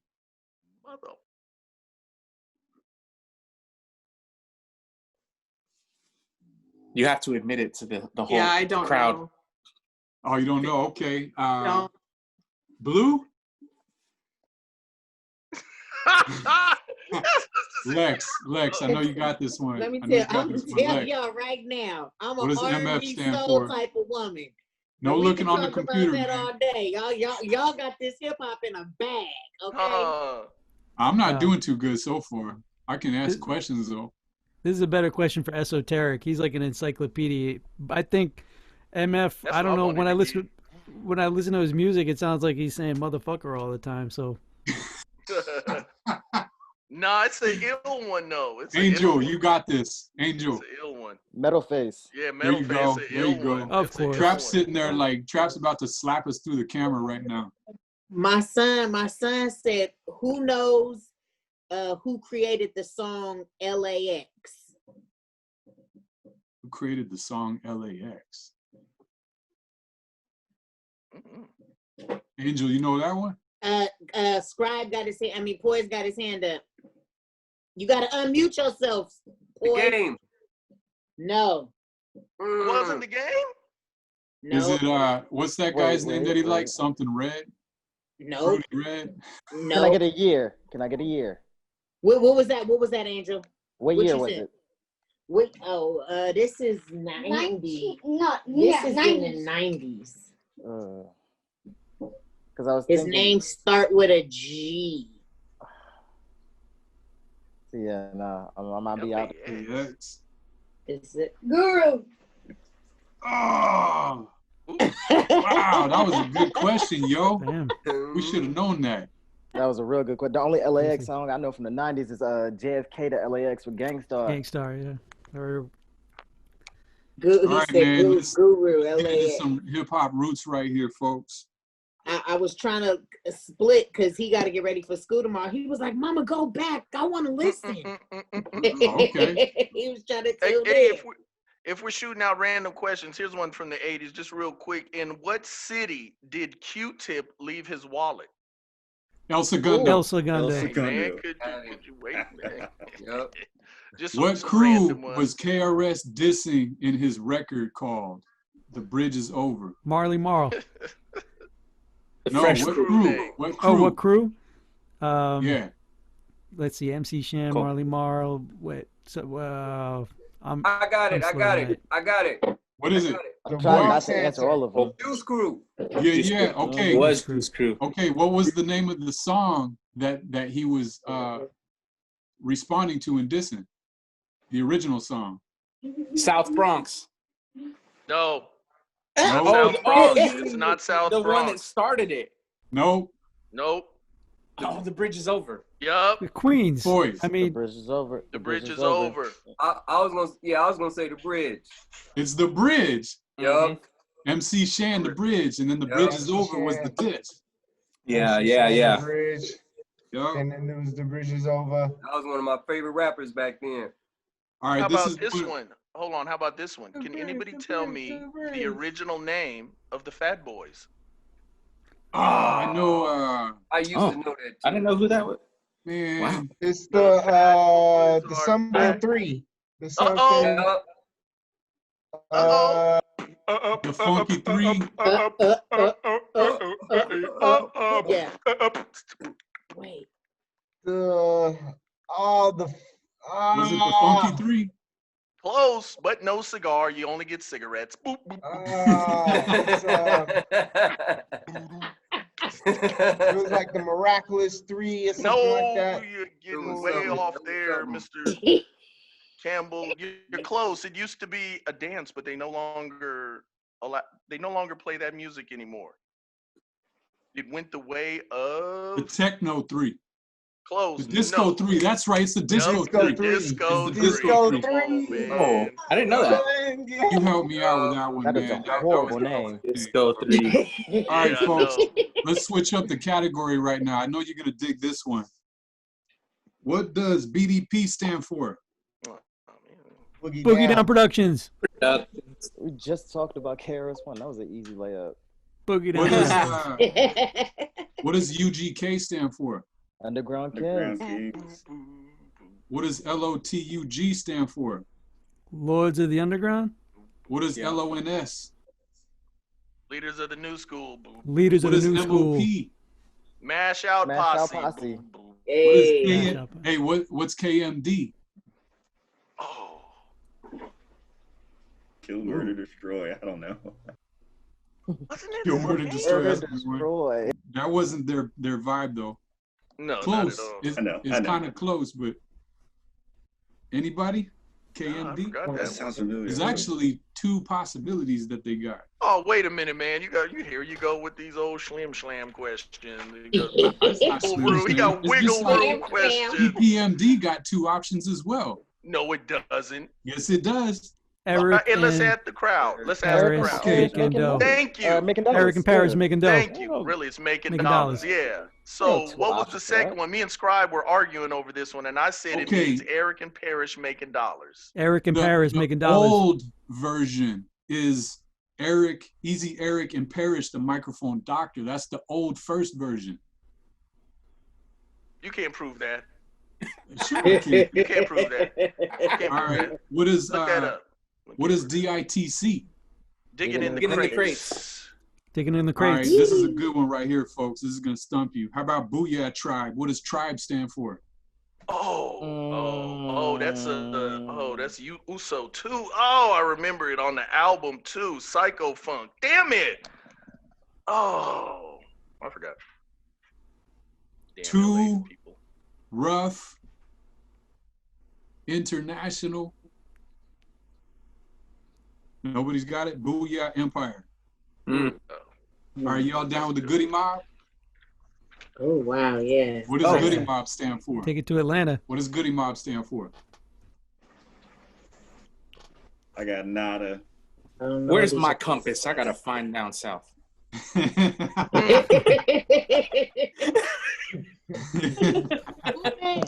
Self-destruction.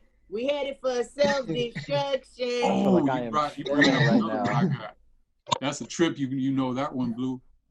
Hey, Listen, I got a video that I made with my cousin at Great America where they used to be able to put you in a video. You could have like whatever kind of background. And me and my cousin, I got that joint on a VHS. I don't even got it on a DVD. It's on a VHS. So mad that I don't know this. Understand? Okay, so if you guys didn't hear, it's Good Die Mostly Over Bullshit. Oh man. Hey, how about I know you know what's RBG? Oh well, red, black, and green. But is it a group? Well, one of the people's groups that used to talk about a lot is Dead Prez. So that'll help you.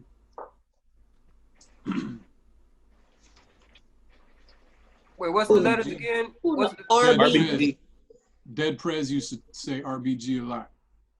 RBG. Angel, I know you got this. Come on. If you ask me who the members of Dead Prez, I got you. But RBG, revolutionary, but gangster. Yeah, there you go. UTFO. I remember Herm, you brought this up. What's UTFO? Well, if I can't say it, you gotta ask some. I know it, so ask someone else. Why can't you say it? Poise, you got UTFO? That was my group too.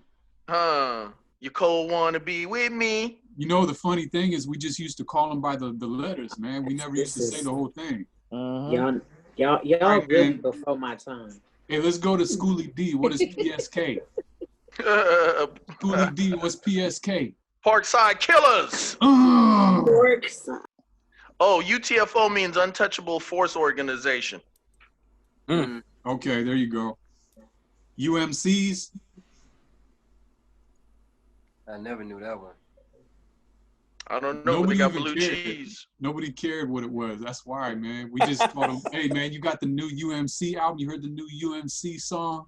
I don't like UMCs, whatever. Nobody said Untouchable. No, it's not Untouchable. It's Undisputed Masters of Charisma. Damn, I heard that. That's a good one. How about Run DMC? What does DMC stand for? Devastating Mic Controller. Bam. Or how about before we leave, what happened to the hip hop quotables? I thought we were supposed to come up with some lines and hip hop quotables. Wasn't it his actual name, Daryl Mack something? Yeah, that was his actual name too. Daryl McDaniels. Daryl McDaniel. There you go. There you go, BC. I got a quote. How about this one? How about this one? You hear that I have a dream speech a lot, but nowhere else does it manifest but in hip hop.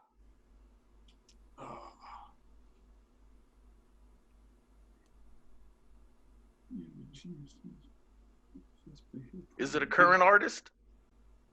I would say he's a multi-generational artist. Do we name the song or just the artist? Just the artist. I'll stab at it. I'll say it again though. Nope. Not Nas? All right. You hear that Martin Luther King, I have a dream speech a lot, but nowhere else does it manifest but in hip hop. Sounds like something Chris One would say. That's what I was It's exactly what KRS-One would say. Wow. And that fit. You can tell by that nasty. It's his style of writing. Yeah. That's a trip. They gave us two. Anybody got I bust 25th century rhymes, so you decline to battle anytime. Has skills since I was 9. One more time. One more time. Do it one more time. Same Come cadence. with Do it. one more time. Come with it. I bust 25th century rhymes, so you decline to battle anytime. Had skills since I was 9. Come with it. I just gave you the name of the track. All right, so y'all remember the Street Fighter soundtrack? Yeah. The first movie? With Jean-Claude? Yeah, it was a terrible film, but the soundtrack had an amazing song on it. Okay. Who were the three dudes? One of them I just spit a bar. Who are the three dudes in the Black song Sheep? Come With It? Somebody started saying it. Was it Black Sheep? No. It's three independent people came together and did a track. Skills and talents. I went all around the planet, hitting. No one hit it. I'm the first batter of them all. I went all around the planet pitching and no one hit it. Wait, all around the world. Rock. Have a good one. So one of the people is Saphir. Oh. He's the third batter. The second batter was Raz Cass. But who was the first batter that did the lyrics that I spit? Volume 10? Nah. He said volume 10. That would have been interesting. It's some good pump. Ross. Well, you know, there's the LA scene. I know. What happened? Ahmad. Ain't he the midget? I mean, ain't he what was that guy? I wish I was a little bit taller. That's him. No, my bad. That was Skilo. Same thing. All right, who got another quote? I got one. Okay. I run with sturdy clicks. I'm never hitting dirty chicks. Got 35 bodies. Buddy, don't make it 36. Step to this, your good is gone. Word is born. I leave mics torn when I put it on. Ice-T. That's a woo verse. No, that was too good for. That was too good for Ice-T. That was too good for T. Wow. That was too. That was it sounds like a woo verse. Maybe that's just Method the cadence. Man. Nope. Yeah, the cadence plays a part in it. Definitely not meth. Try to do his voice. I run with sturdy clicks. I'm never hitting dirty chicks. Got 35 bodies. But I can't do that cadence. Is that Ghostface? Buddy, don't make it 36. Step to this, your good is gone. Word is born. I leave mics torn. Word when I put it on. So put it on. Is that Capadonna? Are we talking about some woo? I'll give you a clue. Everybody's on our woo names. This rapper died in 1999. A lot of people, at least in New York, said that. Big L? There you go. You got it. Big L. I was going to say Big L too. Big L, rest in peace. Rest in peace, L. Yeah, man.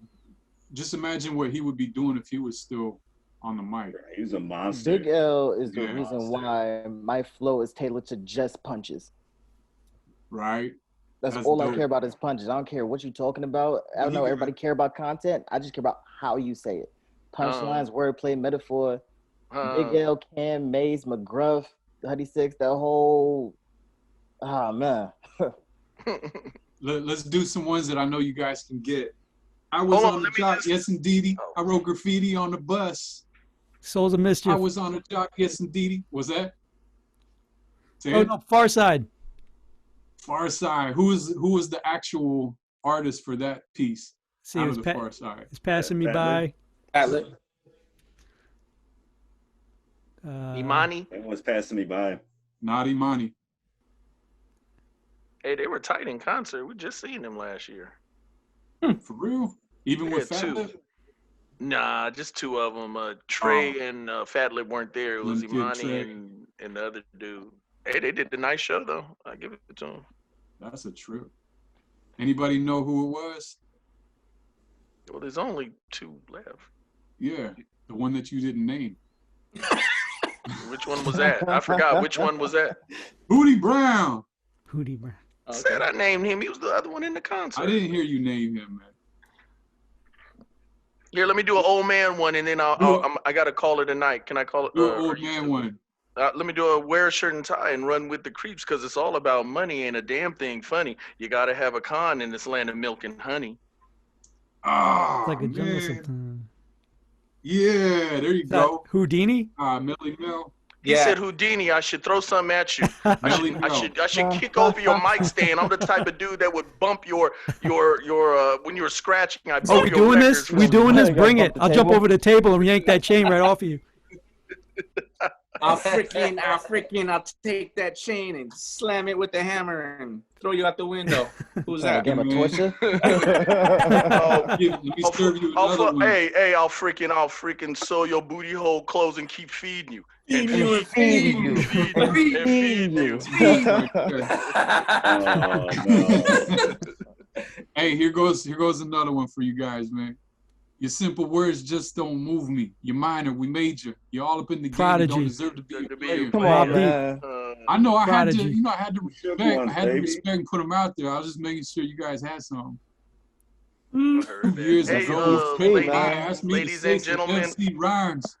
I'm gonna have to call it a night. I gotta get ready for tomorrow. It's been wonderful, ladies and gentlemen, allowing me to wear the old school stuff. Hey, good reminiscing.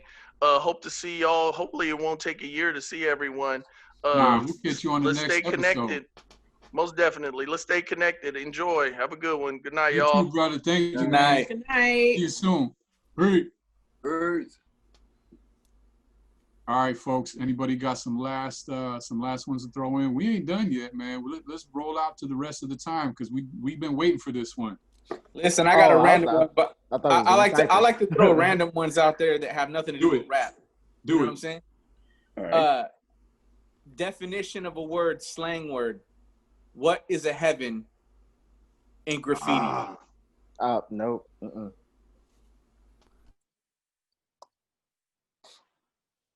This one is kind of advanced too, so I don't blame anyone for not getting it.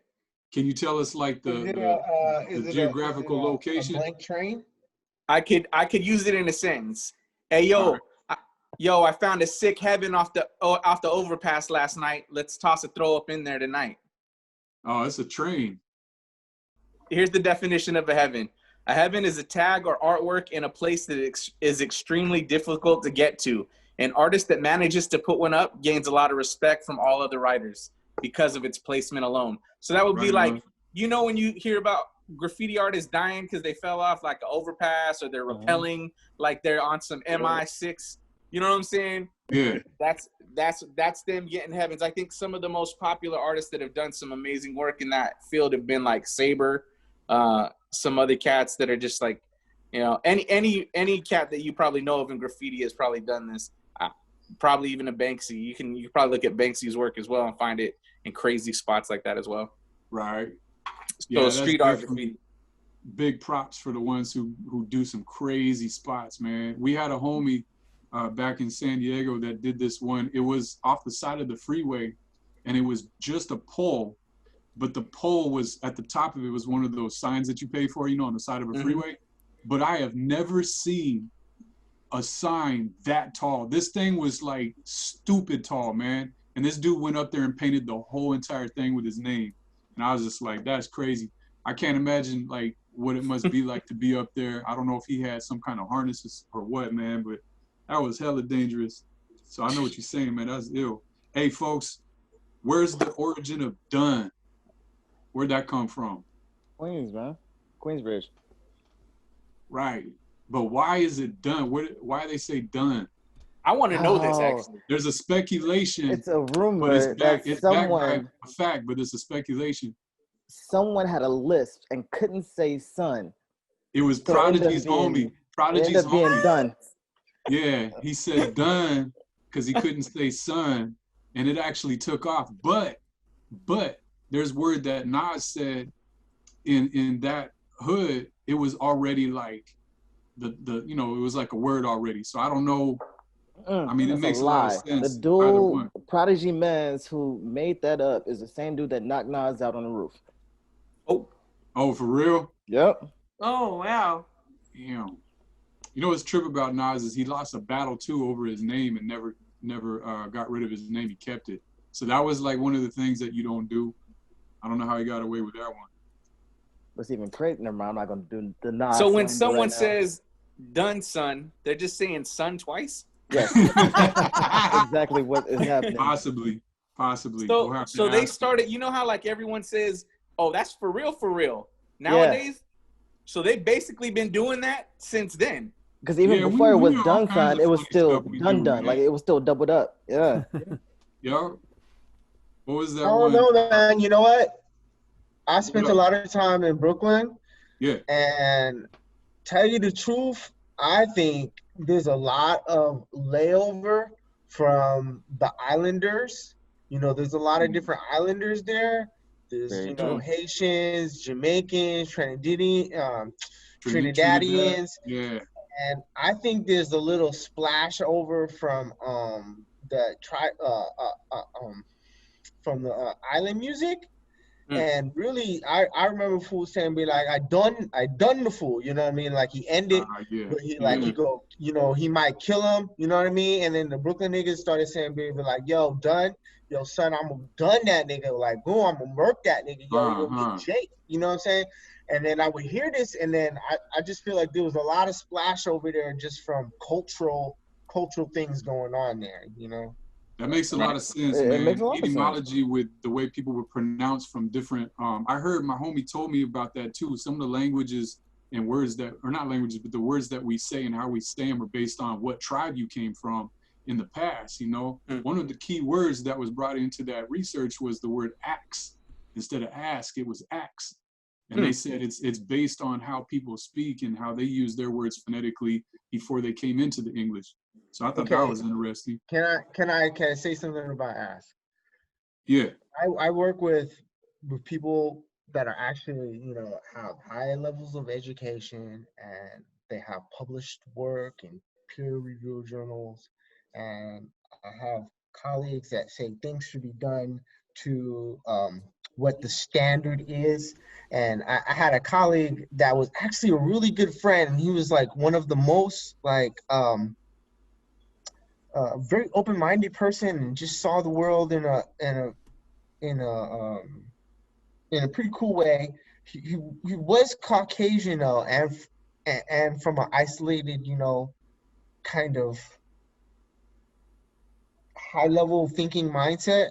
But he kept asking me to say ask instead of ask. And then one day I just had to, you know, like, you know, tell him that, you know, this language is based off the ruling class.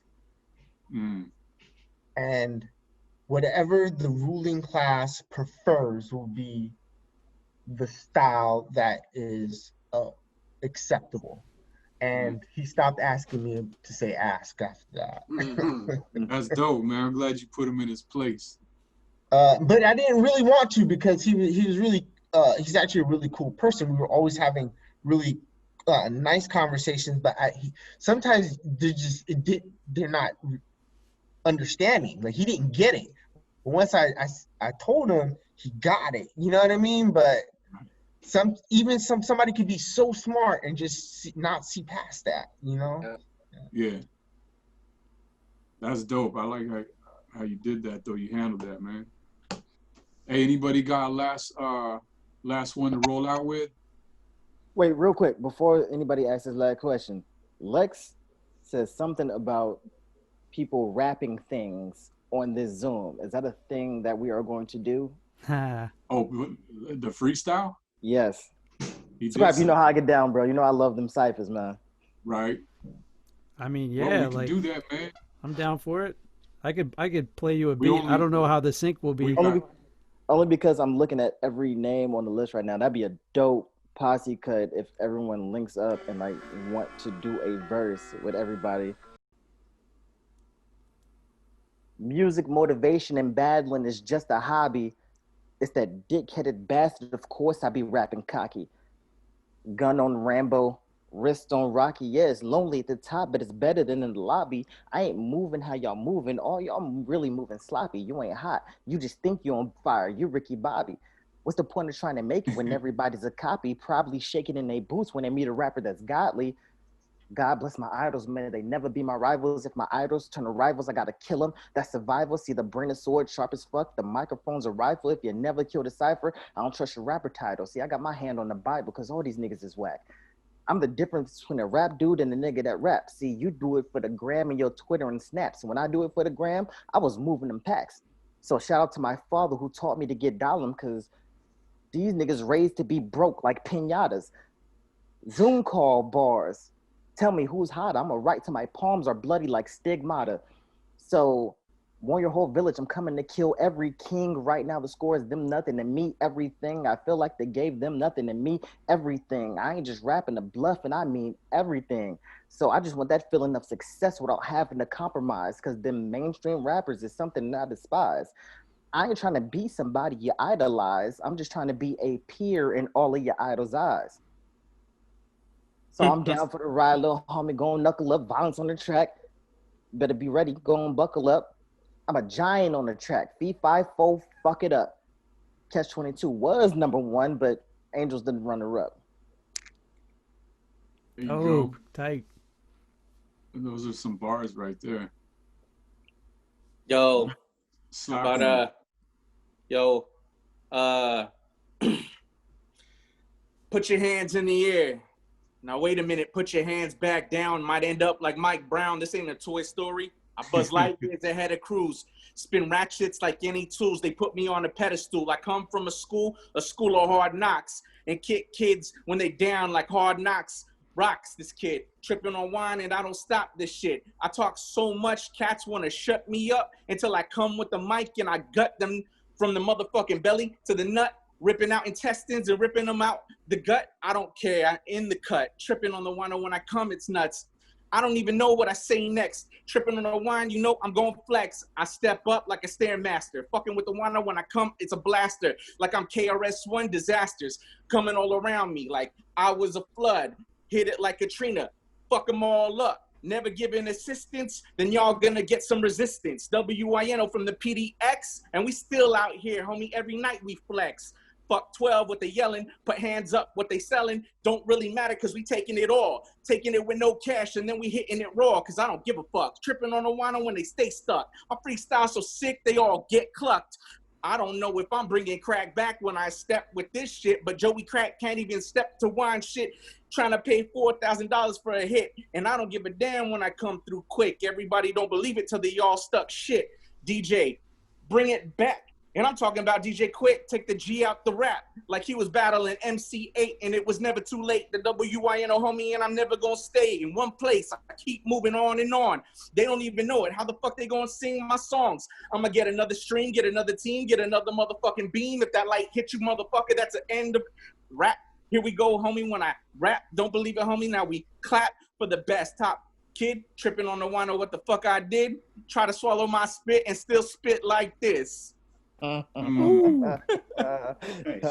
man. Marathon. He got a marathon without any crutches. I'm doing this painting like I have brushes, but I'm not Bob Vila. I ain't doing no houses. Check this out, I'm quiet as mouses. Those kind of rhyme schemes are really lame. I do things without a dame. I'm solo, just that wolf that does it like Han Solo. I'm Bolo. I live once, so call it YOLO. For sure though, I'm like Cholo, coming from San Diego, but I was in Mexico the whole time. I bust this rhyme one time, fuck 5-0. I do this shit without Hasbro. That was my childhood hero. Toys from the toy box. I rocks this without socks. Do it bloody with no stumps. I do this without credit because I got dumps coming from the truck. I perplex when I do this. Come amok, run amok. I fuck everything like a puck, hockey style. It's the classic. I do this for a while, like my man Wino, WYNO, win your nation over. I remember that. It's not over. Take it over. The bridge is over. I slow down for everyone to hear me. Then I speed back up so you can hear it clearly. What am I saying next? I don't know, it's perplexed. I come with the next. I dissect what everybody wants to listen to. I do it twice, so call it 2. But this is 3. On the backbeat, it's 3 and 4. I don't know what I'm talking about anymore. Tap dancing, I'm slapping MCs with what's in the trunk. I make my beats really crunk because I'm in Oakland now. I do it pow, pow, show, show. I always got shower shoes when I go and wash my hair.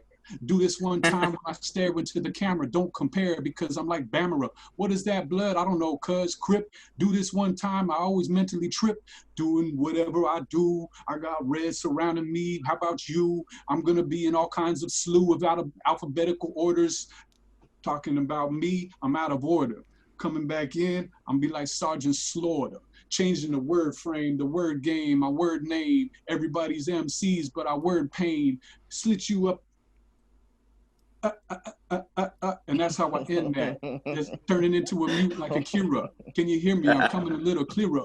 I said that before, just like your Funny, face. he just said It's Akira and finally Akira's showing coming. up. Disgrace myself with this freestyle.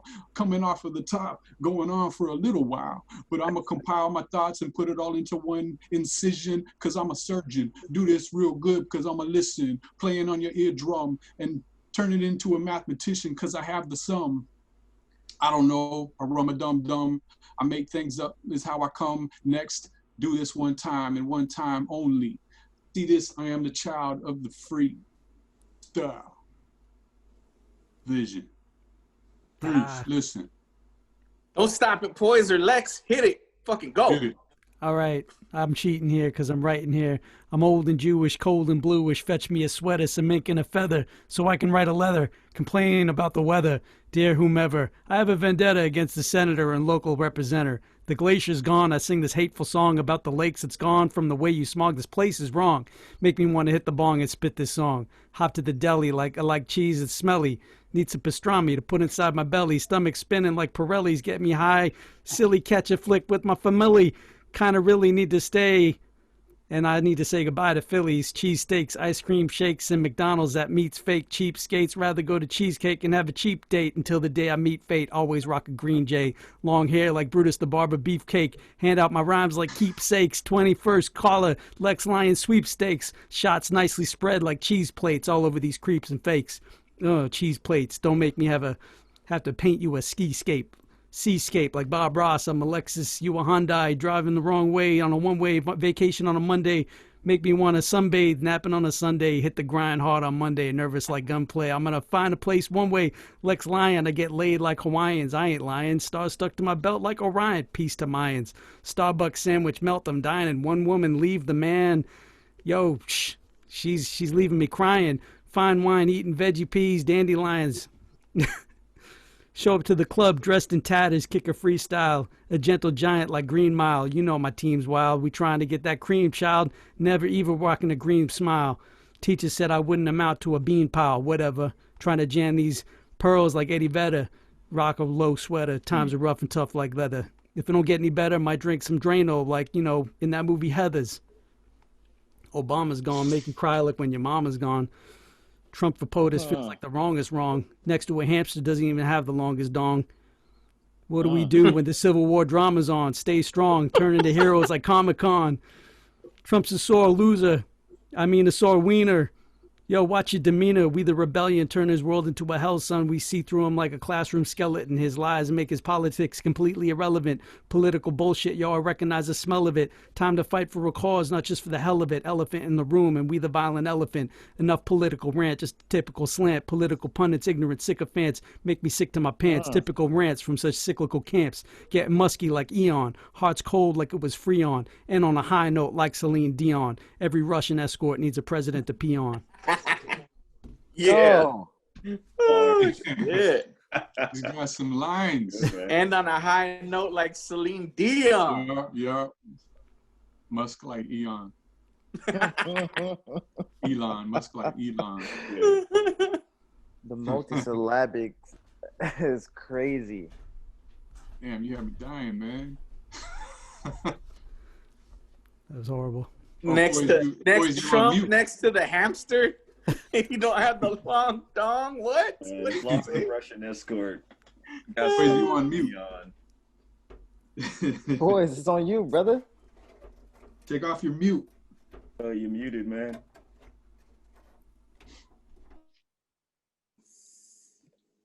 You're still on mute. You said you're still on mute. Damn. All right, let me try it. Lex, you just murdered that motherfucker. That shit made me want to be a freestyler. For real. That's like that ain't my genre unless I'm faded. But here we go. You're way better. Not faded. Thank God I made it. And after I'm over, if they hate it, I wouldn't care. Why? Because I created many and others. I fell off like a blunder, but yo, I won't wonder. My lyrics hitting you harder than lightning and thunder. Step back, go grab your pack and Newports and take a smoke, cause my rhymes ain't no joke. And that's a quote from Rakim back in the days I used to play Even drunk Minute Maid, but it stayed in my belly for a while. I was hungry, growing up the young ghetto child on 10th Ave. Niggas was crazy, running guns, had me running down streets, pushing my lungs. Never got caught, my feet was fast, like Carl Lewis. It's a trip to shit that we go through it. I'm still moving, 53, it don't stop. Guess what? You still couldn't catch me. My feet are faster than an 18-year-old. And guess what? I'm still old, but I'm bolder with soul. I claim my age, but I like to think I'm 18. Cause when I make this money, don't care if it's green. The money that I make comes from my spirit. I give it to the world. That money don't want to hear it. I'm still freestyling. Never freestyled this hard before. I never wanted to until Lex gave me the score. They screaming more, more, and more, more. I remember that day I was in the pussy and it tore. Trying not to curse, but I had to, because it came to my thought, and if I didn't, it would have been mad, bro. Like the shit that you drink to get drunk. I'm drunk every day off this pain in my lungs. I blow it out through the smoke. Hope it turns to ether, because I ain't no joke. Shout out to Nas. #1 man with the quotes. It don't stop. On his back of the boats. Now I'm at the front, and I'm like Nero DiCaprio. Can't say his name right. Don't give a fuck. I'm happy, yo. They didn't think that I would rhyme with that. Neither did I. I just let my brain go around with that and brung it back into another stratosphere. Hurting from my ears, drinking out wax, looking under my nails, flick it out like a tack, a tick, something you put in your mouth when it smells like S-H-I-T. I didn't say it. I already cursed in the last verse. So I'ma end this like I'm dropping them all in a hearse. What's worse? I really don't think I can freestyle, but I couldn't fall off because you dudes are bringing it meanwhile. That's what's up, man. Lex did that.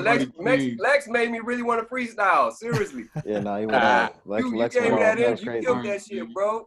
You killed it too, man. Those are some lines. That was dope. Trap, you want to hit that? I know you hit lines, man. Yo, I know it's weird that I'm even here as a weird ghost producer for no reason at all. But I've been smoking all day. but that was my dude. But I guess I could try something. Give me a second. That's what's up. Working on a track the other day. Yeah, you know how it is. Just dust me out so I can get back to the void. Another needle in the cushion, no morality ward. Left the homies on the shore, kerosene in my lungs. Just a decorated trinkets just to show where I'm from. I leave the TV on just to comfort the dog. Crowdfunded on the relation seems to come with its flaws. Try whistling, flaming arrows as they hem and they haw. These motherfuckers couldn't hit the broadside of a barn. I'm temerity spawn, jalopy calling along. I'm the planned obsolescent that refuses to respond. That's where we're gonna stop. It gets a little personal, but wanted to contribute. That was dope. Yeah, no, the cadence was killing it. That was a nice little pocket. I'm a big A$AP Rock fan. I like to put big words in little places. That cadence was crazy. Thanks, bro. That's dope. No, I was digging it, man. Your voice sounds great. Thanks, man. I just this last couple of years, I've decided not to be jungle MC. I don't ever write anything down. Oddly enough, I do have a track on Spotify that I'm actually rapping on with Yuka. Big up to him for putting me on for no reason. He gave me a challenge, like, yo, put some bars on this. I was like, all right.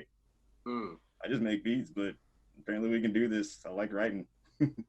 That's dope. Yo, man, I'm trying to get that into a whole song before the end of this month goes out. It's my birthday month. Just want to do a little bit something different.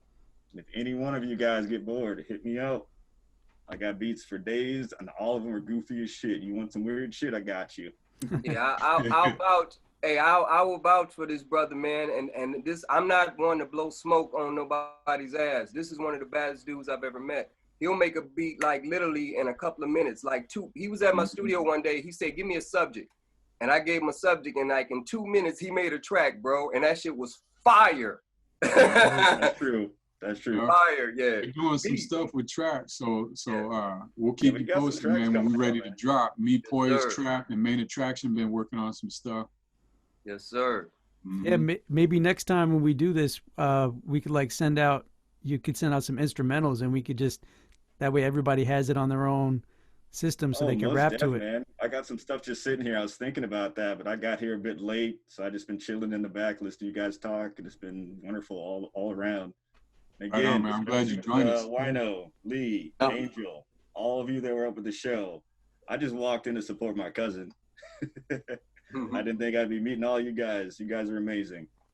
And I think we had a conversation too, bro. I think I followed you. Yeah, I think we actually follow each other. I remember all of you. Yes, I just play the background. I do my tech stuff and not really flipping beats right now. Flipping crypto, if you get my feel. For real. The Bitcoin. Crypto. He's trying to tiptoe, make that crypto because the currency's going down. That's the end of my freestyle. Oh. Did you just wipe your forehead with a dollar bill? It looked like a hundo. Or a hundo? he looked like a big face. With that, man. Nice. That's ill. Just trying to keep it fun, buddy. That's ill, man. Yo, we can't do shows. I was trying to flip t-shirts, man, but we can't do that. So you got to find your hustle. Yeah. Got to find it. Like I said when I met you guys, I'm going to be making beats. If you guys want them, just let me know. Hell yeah. There you go, right there. See? Man, hey, how did everyone get their stimulus check before me? That's what I want to know. Yeah, that's crazy. Mine just came in today, too. Yo, me and Diego here, we ain't having it. We need our $600. I didn't get a stimulus, man. What you think about that, Diego? He ain't having it. But all jokes aside, man, talk to me about money. If anybody want to do any type of track, I'm doing all features up until the summer. It doesn't matter. If you're a dope, just understand fully my goal on every track is to kill anybody with that pen. So if you want a track where you want somebody just rapping for no reason, hit me up. I'm down. Wino already hit you and Lee got us up some right after the show. I want to work with y'all. Scribing Poise, you already know. I feel like I'm the youngest elder. Like I want to work with everybody now. Now that I'm in the right headspace, now that my pen is back activated, man. Everybody hit me up. I'm all open. While we was doing this, I'm emailing back and forth with the label situation. I'm going to avoid that and go for a label that actually cares about their orders. I see the Rated Ill. I seen most of the stuff y'all did, man. What y'all did with Killer Priest is dope. Like, if anybody actually wants to work, I'm down to work. If anybody is looking for artists for their label, hit me. We ready. That's what's up, man. Right. That's what's up. We got people. Hey, I had a question for you guys. This, I know that you guys don't have to stay for this, but in the Bay Area, I've been working with a cat named Brookfield Deuce for Grand National XL. Are you guys familiar with that? Nah. Okay, just curious. Vaguely. Yeah. Yeah, he's a good dude. I would definitely want to try to link him up with you guys. But he's a cool cat. I'll give you more details about him. Brookfield Deuce, look him up. He's everywhere. But for the Bay Area, I feel like he's a cat that would definitely fit well in this cipher. You know what I mean? Right on. Yeah. Yeah, get us posted on the info, man. I definitely will. Yeah. Yeah, we gotta I missed talking to you like a while back. I was supposed to give you a ring. But you know, it's one of those things you take it for granted because we're homies. So it's a matter of me like sharpening up and just, you know, being on point with everything. But I'm gonna step to you, man. I'll either provide the production or if you got something lined up and we can even just do two of them. One's my production, one's yours or whoever you got in your circle. But I think we should nail something out because we got me, Poise, and Key Turner got a song coming out called Love Help Us, man. And that is fire. Oh, yeah. I'm not just saying it because I'm on it. It's something I really feel like the chills, man. Like it's what I wanted in the mind, and it actually came out exactly what I wanted. So I look forward to sharing that with everybody, man. And I'm just gonna get the ball rolling from that point. It's the first single, and working with you, Angel, you know, Trap Gunner. Like Trap Gunner, we got projects, so it's a matter of just kind of like finishing them and putting them out. But I want that ball to roll and then just never stop. Yeah, definitely. We have a pretty. Our whole goal is just to stay packed for 2021, and we are going to stay packed. I mean, with what we got going on, but to bring it back to Don, right? Like, in the Art Boutiki, right? It's Dan, Don, right? Dan. Yeah. To bring it back to Dan, yo, there's like, I have this idea brewing. I've been talking to some comedians about it, some screenwriters and things of that nature. I want to put together a show that's made for like filming, but not just your average like rapper in front of a camera streaming an event. I'm trying to take it to a situation where there's a screenplay written for the show based on the songs from the 3 or 4 artists that'll be featured on it, like if they were opening acts or closing acts. But their songs will create the story, and the screenplay will be a representative of that. So it's almost like a hip hop musical, but live theater style, so that it'll be entertaining enough for when it gets on the live stream, since, you know, at this point we don't really have much of an audience to really perform for. So just making it more of a production of a project and experience, right? So I say this to you guys with trusting you guys with this info, because I know, you know, motherfuckers are gonna jack ideas all the time. But my thing is I feel like with the groups of people that I have working on it now, you guys here, you know, something like that, if you know, people are motivated, could really pop off. And I think the Art Boutiki would be a perfect place to do something like that. You know what I mean? Would be, yeah. That would be crazy. Hey, let me say something that you brought that up. I've actually had a few of those planned up before this corona thing, but mine, instead of the screen, was literally gonna be me and a few people rapping on stage, and then having actors act out our lyrics. And I have a connection with the Marin Shakespeare Company. Matter of fact, they just hit me up the other night and asked me would I let them do an article on their page as one of their success stories. I got a long history with them, but anyway, the short version was I just talked to Main Attraction. I hate that Main Attraction left, because I wanted to give him a gift tonight. I wanted to hook him up with Caesar and do his first article for him. I was gonna pay for it for him. I'm gonna call him as soon as we hang up and tell him with it, because I really want his music to be out. The reason why I don't push my shit a lot, because my shit is not really done the way that I'm like a serious musician, man. Most of my shit comes from my pain, and it has to be a certain way. You know, it has to be me, it has to have that energy, so on and so forth. And I'm a patient motherfucker, so I don't really, you know, I love the opportunities that everybody gives me. But right now, I was just about to put a few singles out like a few weeks ago. Main Attraction called me up and was like, if you could put something out right now today, what would it be? I was like, I have no idea. And I just worked on some shit. The short version is I sent it to his producer. It came back, but I didn't have the stems to it, so he couldn't work it the way he wanted to work it. So I canceled it.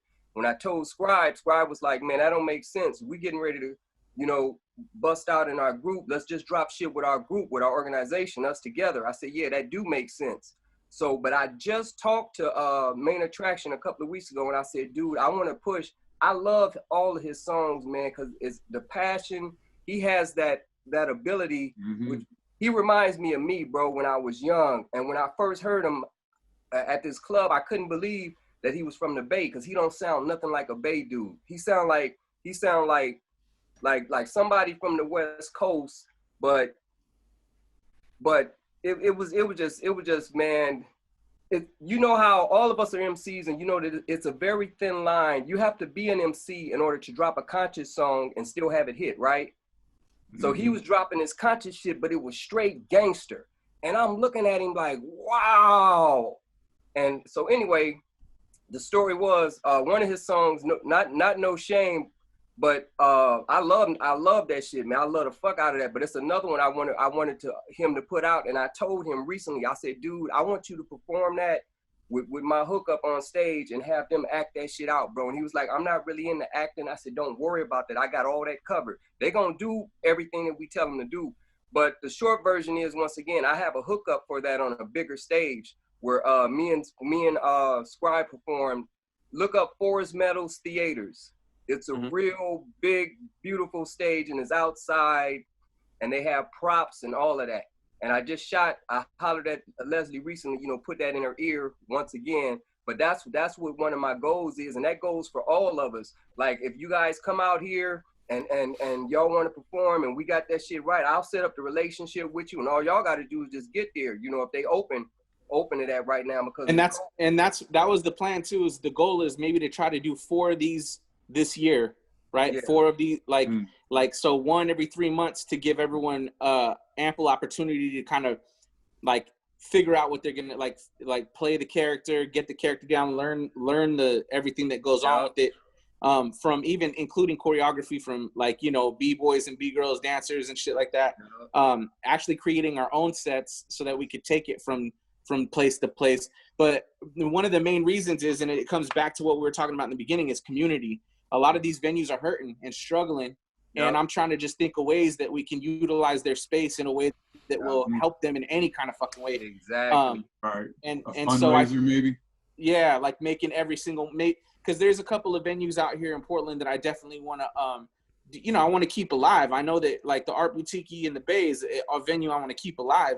Like there's places that when this shit is all over, if they die, that'll be such a sad fucking loss for a lot of these places. Excuse my language. There's not a lot of independent venues left, and so me personally, I cherish those because I don't want to have to deal with Live Nation, and I don't want to have to deal with AEG. You know, to get to that level in order to be able to jump on their stages. You know what I mean?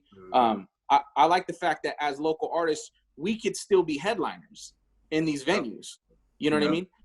And I think that just is a lot harder to do with some of the major corporations, conglomerates that are buying up, you know, all these venues. So yeah, at a time like this, man, we don't know what we're gonna come out into the clear with. Like you just said, everybody's shutting down, and then people are starting up, and then there's a whole different type of ownership changing hands, you know?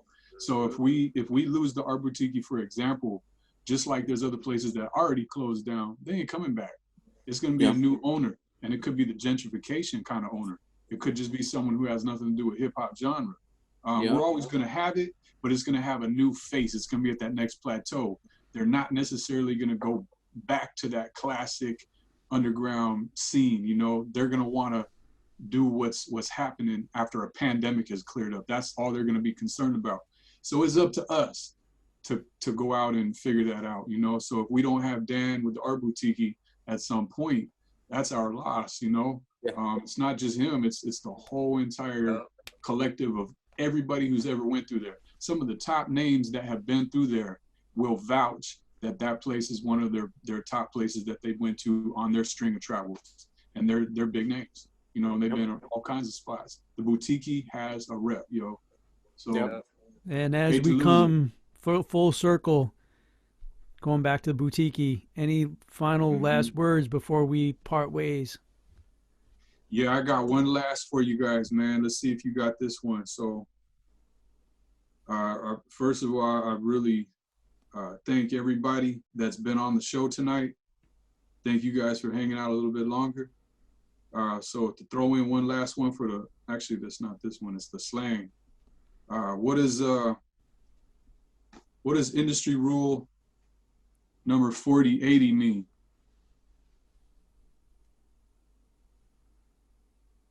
We gotta get like the exact record company. No, it doesn't have to be exact. Say it. Who said it? Wano said Tone just said it. Oh, that wasn't. Is that Trap? Record company people are shady. BC, we don't even see you, man. You're better behind my company. Yeah, you got it, man. Who's the one that said that? KRS? Was it Chris? No. Chris quoted it in Beef. Who said that? Yeah, it is Q-Tip. Huh? It's Q-Tip. Q-Tip. I met Q-Tip.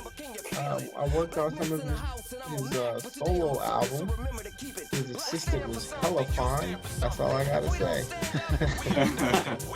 We'll go out with that, man. Appreciate it, buddy. Episode 6 is done, man. Thank you, Lex. Thank you to everybody who participated, joined, and we'll catch you on the next episode, man. Peace.